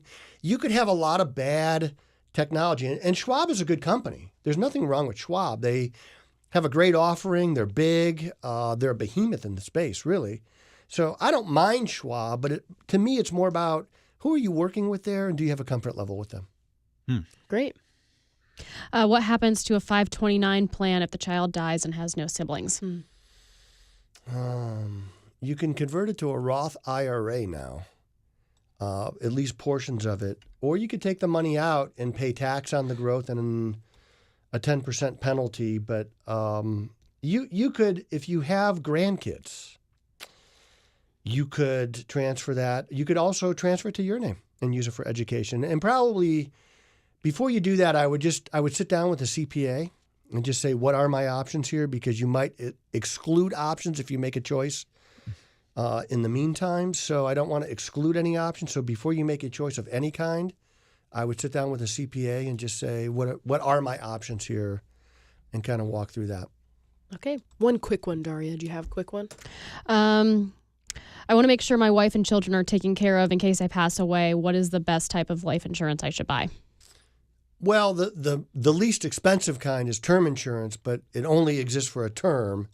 So depending on what your budget looks like, I would prefer like a variable universal life where it has an investment component to it, and it'll last forever. And eventually there could be enough cash in that policy to actually pay the premium for you. So I like that. It doesn't go away after 10 years or 20 years, but it really depends on your budget.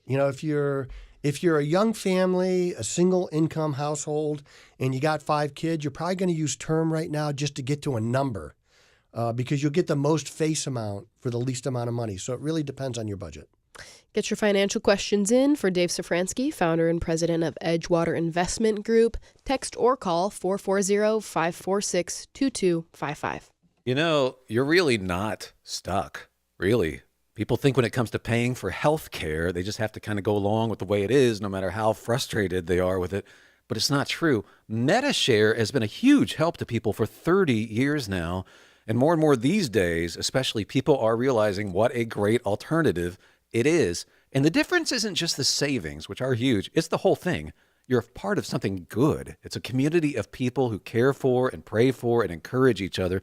You don't have to pay for things you don't believe in either. You're actually sharing. And yeah, back to the savings, often up to $500 a month with MediShare. The customer service is refreshing too because they're for you.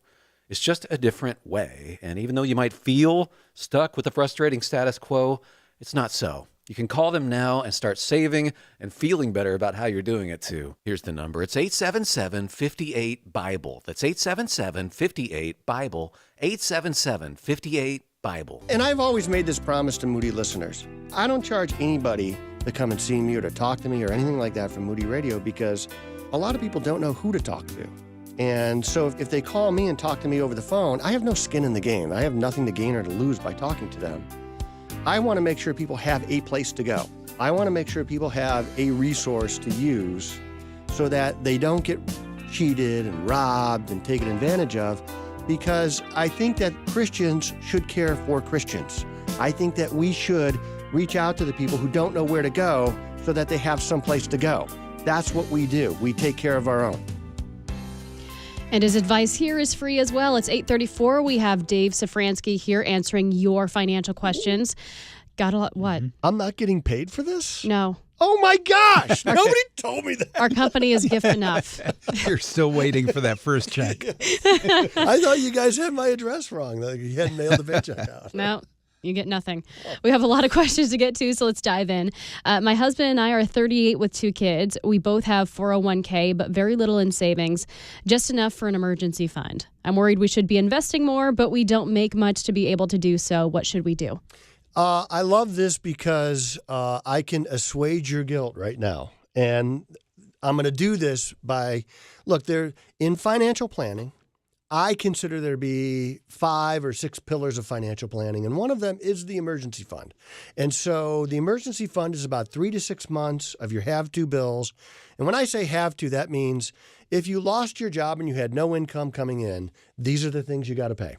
Those are have-to bills. So your house payment, a car payment, the heat, the electric bill. And so once you have that, what I want you to do is open up an account. Open up an investment account, a joint tenants account with rights of survivorship, it's called. And even if you're just doing $5 a month, $25 a month, you could do that. You could buy a mutual fund with $25 a month. Do that. Okay, so start small. I don't really care about the amount that you save. I care about the habit of savings first. So it's not the amount, it's the habit that we want to build.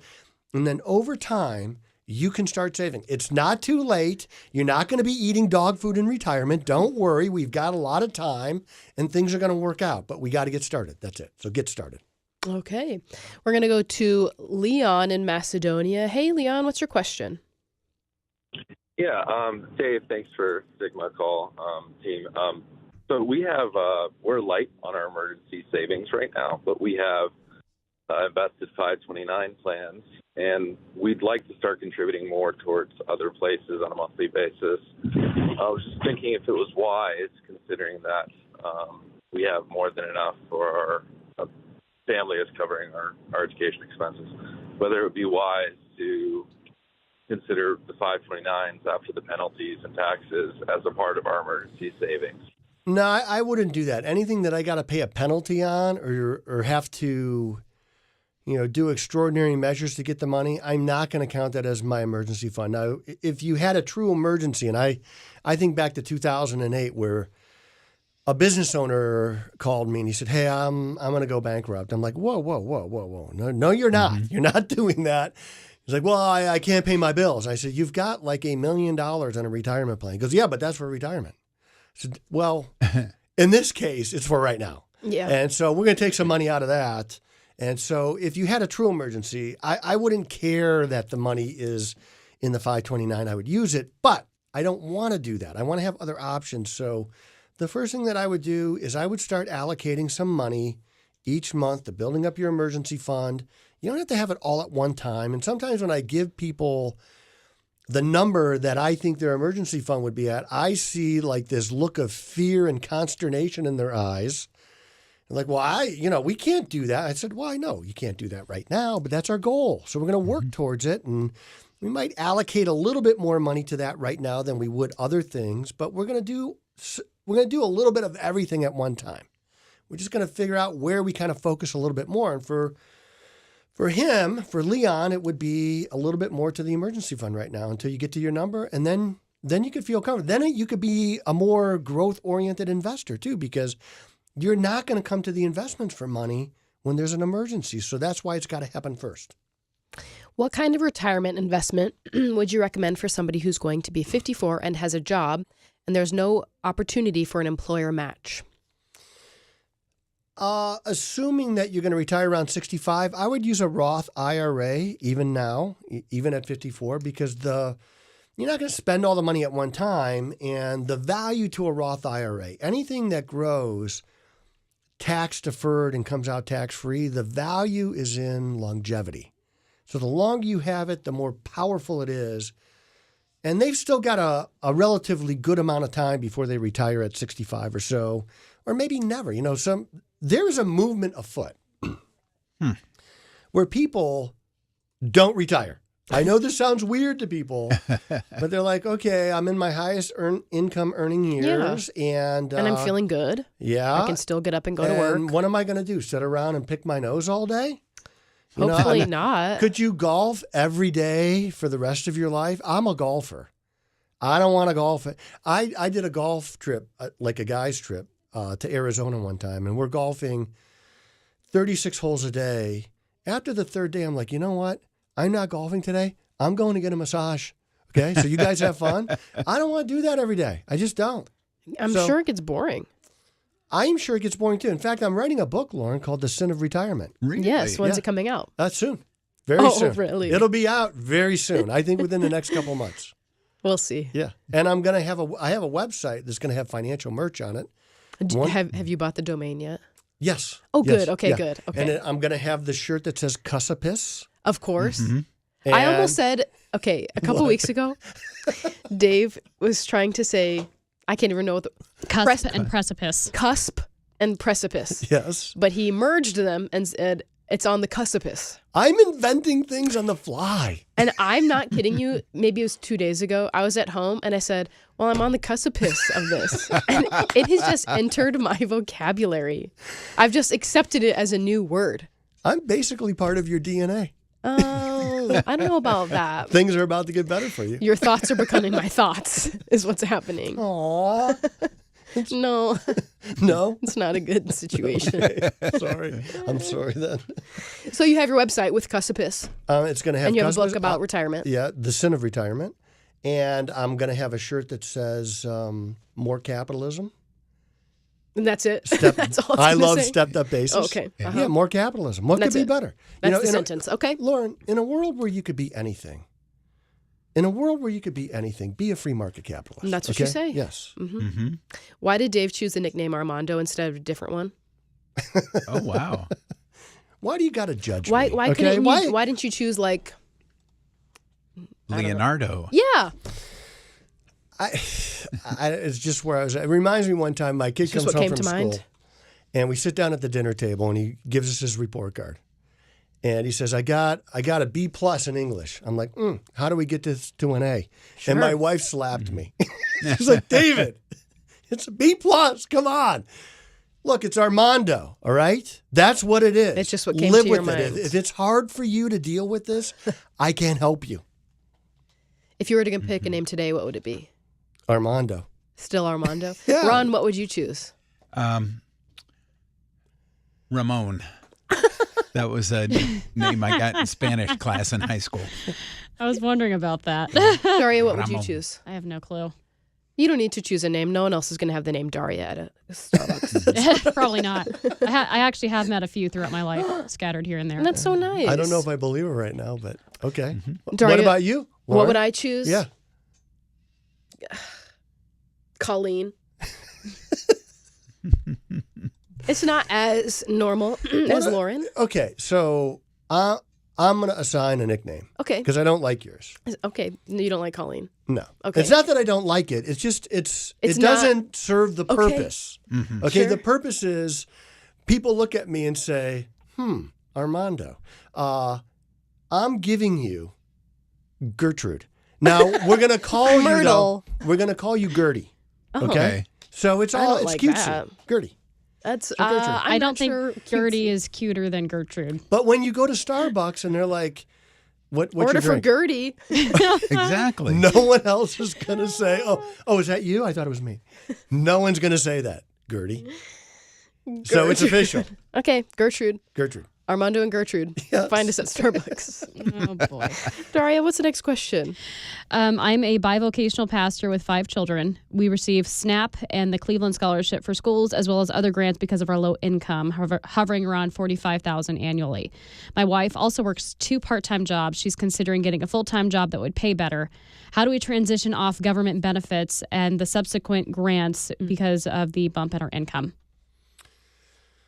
Well, I would start saving money wherever possible right now. I would be putting, remember, so for a lot of people, it's not that they can't save, it's they think they can't save.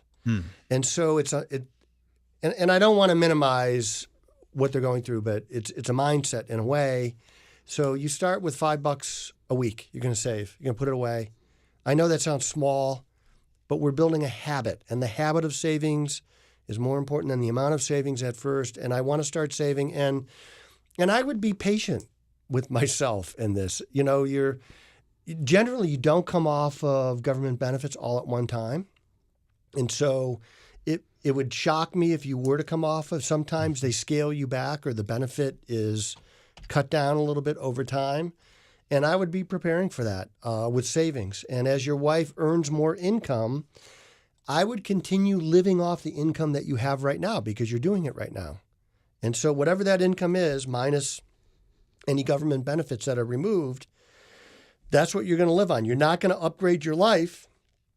You're going to upgrade your savings to get prepared. And that's where I would be. You mentioned that the government scales you back, and that may be true in some programs, but there's a lot where it ends up, it's a punishment. Yes. If you cross that border, like childcare, a niece of mine gets government paid childcare.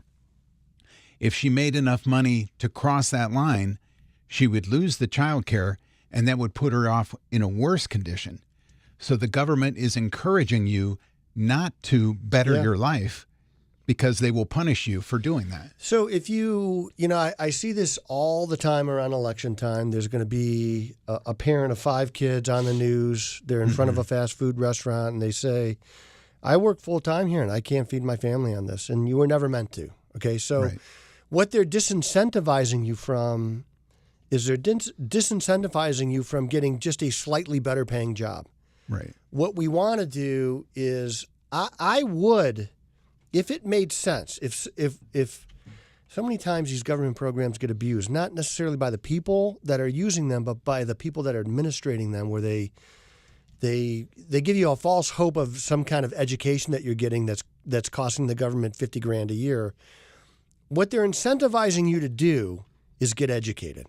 And I do think that the government has a role in helping people in those lower income levels reach some kind of skill. It's not necessarily college. It could be an electrician. It could be a carpenter. It could be a truck driver. Some place where you are going to generate a significantly higher income so that when that benefit is removed, it doesn't punish you. So if, let's say the benefit level pays, if you make $25,000 or less and you go find a job where you're making $26,000, I wouldn't do that. I wouldn't go get that job.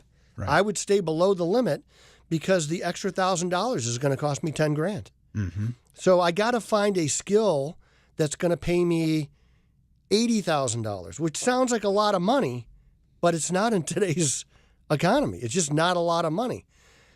When fracking was really big, and it's going to probably make a resurgence, there were people that were driving dump trucks making $140,000 a year. A welder on a oil and gas. Now, it's not, there was somebody running for president a few years ago, and they were going to shut down the coal industry in West Virginia. And you think, okay, you're just going to go and shut down the coal industry. What do all those people do? What, they just sell their house and move, get a new job? Right. No, they're not going to be able to do that. It's not realistic. And so you got to find a way to educate people, whether it's welding or truck driving or carpentry or the trades, HVAC. I know heating and cooling companies that would kill to have that person. They would train them, and they would make significantly more money. But I think that's where our focus has to be, in legitimate, realistic careers that we've underbuilt housing since 2009. We're going to be building housing. Now, I know I just read an article this morning that said the amount of houses coming off the market because they didn't sell is increasing. Have you looked outside? Have you been outside today? Have you slipped on the ice yet today, Lauren? I just want to punch winter in the face right now. I'm just like, where's winter? I'm punching Houses don't sell in the winter. No, nobody wants to go look at a house or buy a car. Yeah. We want to go to Florida. That's what we want to do.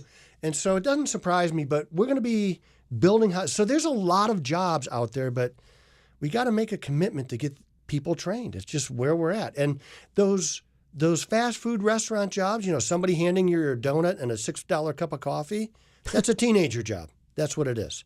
You're never going to support a family on that. Or a retirement job to keep you busy during part of the day. Yes. Now, in my book, Sin of Retirement. Yeah, it's coming soon. Yet. Coming soon. 2028. I'll tell you what I'm going to do. Here's what I'm going to do for you guys. I am going to put the introduction. Write the book? Yeah, I am going to write. The book is writing. It's kind of writing itself. It is writing. The book is writing. I'm going to put the introduction online for you guys. Okay, please do. And then you're going to apologize to me. You're going to say, Dave, you were right. We were wrong. I can write the intro of a book in a couple hours. It doesn't mean you've got a whole book. I'm going to read your book no matter what. I'm just saying, you keep, saying it's coming. Pushing the date back. At 8 o'clock, I liked Daria a lot more than I do now. It's 8:50 on Mornings with Brian. Just a few more minutes left for your financial questions for Dave Szfranski. Get them in now. 440-546-2255. 440-546-2255. Heritage Classical Academy is a classical Christian school with campuses in Peninsula and Pepper Pike. They offer preschool through 12th grade at their school in Northeast Ohio. Learn how Heritage partners with families to prepare our children to winsomely engage the world for the cause of Christ as we cultivate wisdom, virtue, and Christ-likeness. Visit our website to register for preview days on February 27, March 4, or March 6, or sign up for an individual tour at heritageclassicalacademy.org. The following is not an actor, but a real-life story from Trinity Debt Management. My debt problem started probably about 2016. I needed my life to change financially. I called Trinity and I ended up joining based on high credit card bills and high interest rate. And my counselor at Trinity has been great, and Trinity has been helping me to get on the right path of paying off these credit card bills, bringing down the interest rate. They have consolidated my bills into one low monthly payment. And now I am finally getting out of credit card debt.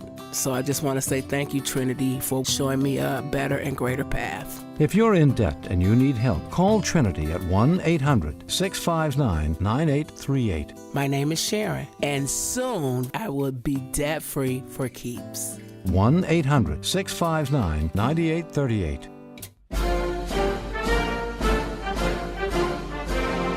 Most people, I would not include myself in this group, most people are not qualified to be president. I believe I would be qualified. Oh, jeez. That's Definitely Dave qualified. I'm Szfranski. definitely qualified. I don't know about that. This is Dave Szfranski on Mornings with Brian, founder and president of Edgewater Investment Group, answering your financial questions. We're going to go to Valerie in Medina. Hi, Valerie. What's your question? Hi, Dave. Thanks for taking my call. I have a friend whose daughter cannot possibly buy a house because there are so many cash buyers that beat her out every time. Yeah. And she's a nurse for the heart surgeons at Cleveland Clinic, makes good money, but she cannot, at 29 years old, possibly pay cash for her first house. So it looks like there's a lot of houses out there in Cuyahoga County, Medina County, but she cannot. Well, you don't need to pay cash. What she needs to do is she needs to get pre-qualified for a mortgage so that when she walks into a house that she likes, she says, oh, this is the one. She could put an offer in right then. So she needs to get pre-qualified. And you know what I would do, and I recommend this to everybody who's buying a house, is I would have my Ben Franklin list. It's a thing in sales. They say, well, if it has this, I won't look at it. So if it has like a waterfall in the foyer, that's weird. I'm going to take it out. I'm not looking at that house. If it doesn't have this, so if it doesn't have an attached garage, I'm not looking at that house because I don't want my wife to have to carry in groceries in the snow.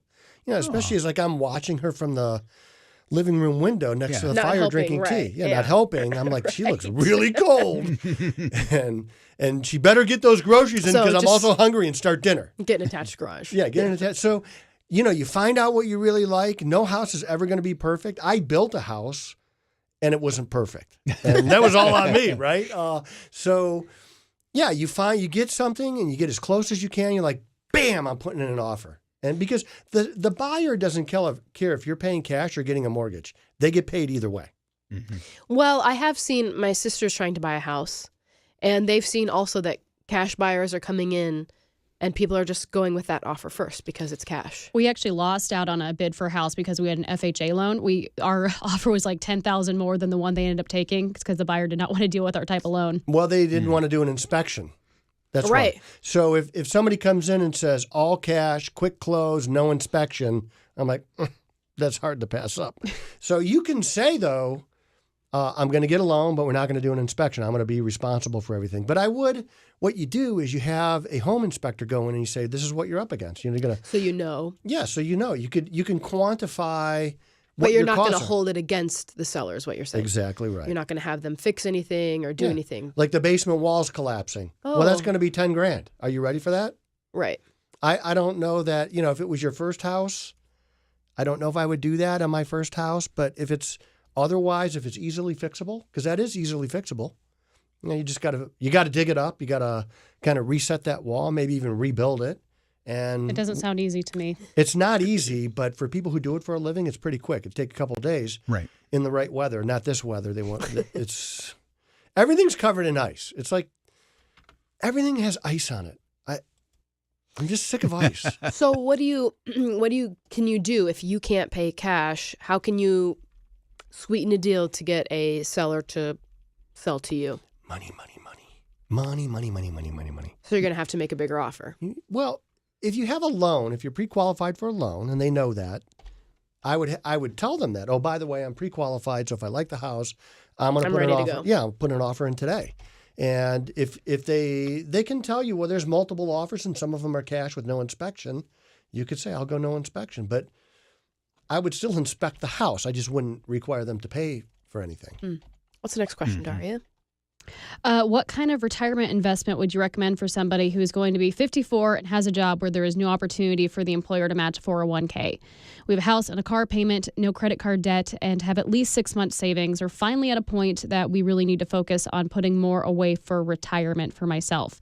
My husband is contributing the opportunity, and we need to focus on it. How do you recommend we invest? I would definitely do a Roth IRA.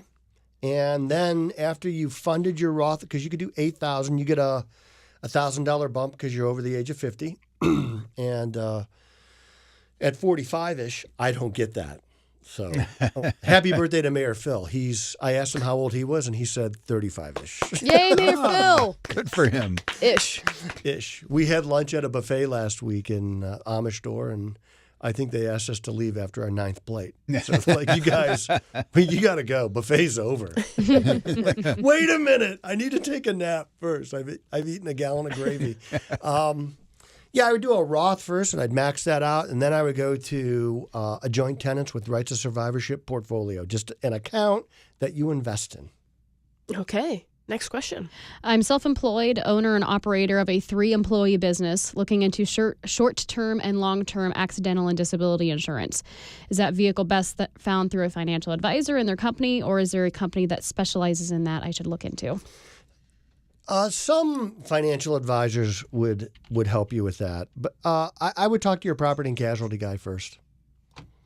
Yeah, that's who's going to. They probably have disability insurance at their fingertips. So that's where I would look. Okay. Daria, another one? My financial advisor said I could put my RMD in a different investment. Is that legal? Well, the RMD is going to come out of the required minimum distribution from an IRA is going to come out of your IRA. It's taxable. What I would tell you to consider is if you're a charitably oriented person, if you're giving the church, charities, or anything like that, assign your RMD to that. So you can do what's called a qualified charitable distribution once you're in RMD status. And you never pay tax on that money. You never, let me repeat that. You never pay tax on that money. That money is tax-free now. So your RMD is like, let's say it's $1,000. You give your church the qualified charitable distribution of $1,000, and then you don't give them that $1,000 out of your checkbook. You give it to them out of your qualified charitable distribution. It's a way more effective way to do it. But your financial advisor is right. The money's going to come out of the IRA. It's going to be taxable to you, and then you can do anything you want with it. It's your money. All right, quick answer here. Yeah. What are your thoughts on the Robinhood app, or is there a better one? Well, Robinhood itself is pretty good. So it's a different kind of investment vehicle. None of my clients use it because they have me. So why would they go to Robinhood? I'm their Robinhood. Okay, I'm not stealing from the rich and giving to the poor. I'm just making you rich. That's what I do. I create wealth. So if you're a smaller investor and you're looking to buy fractional shares, it's not a bad place. Okay. We have been with Dave Szfranski, founder and president of Edgewater Investment Group, answering your financial questions. He comes every Thursday, 8 to 9. So if your question didn't get answered, just come back next week and we'll do this again. Thanks, Dave. Righto. All right, tomorrow it is Follow Up Friday, so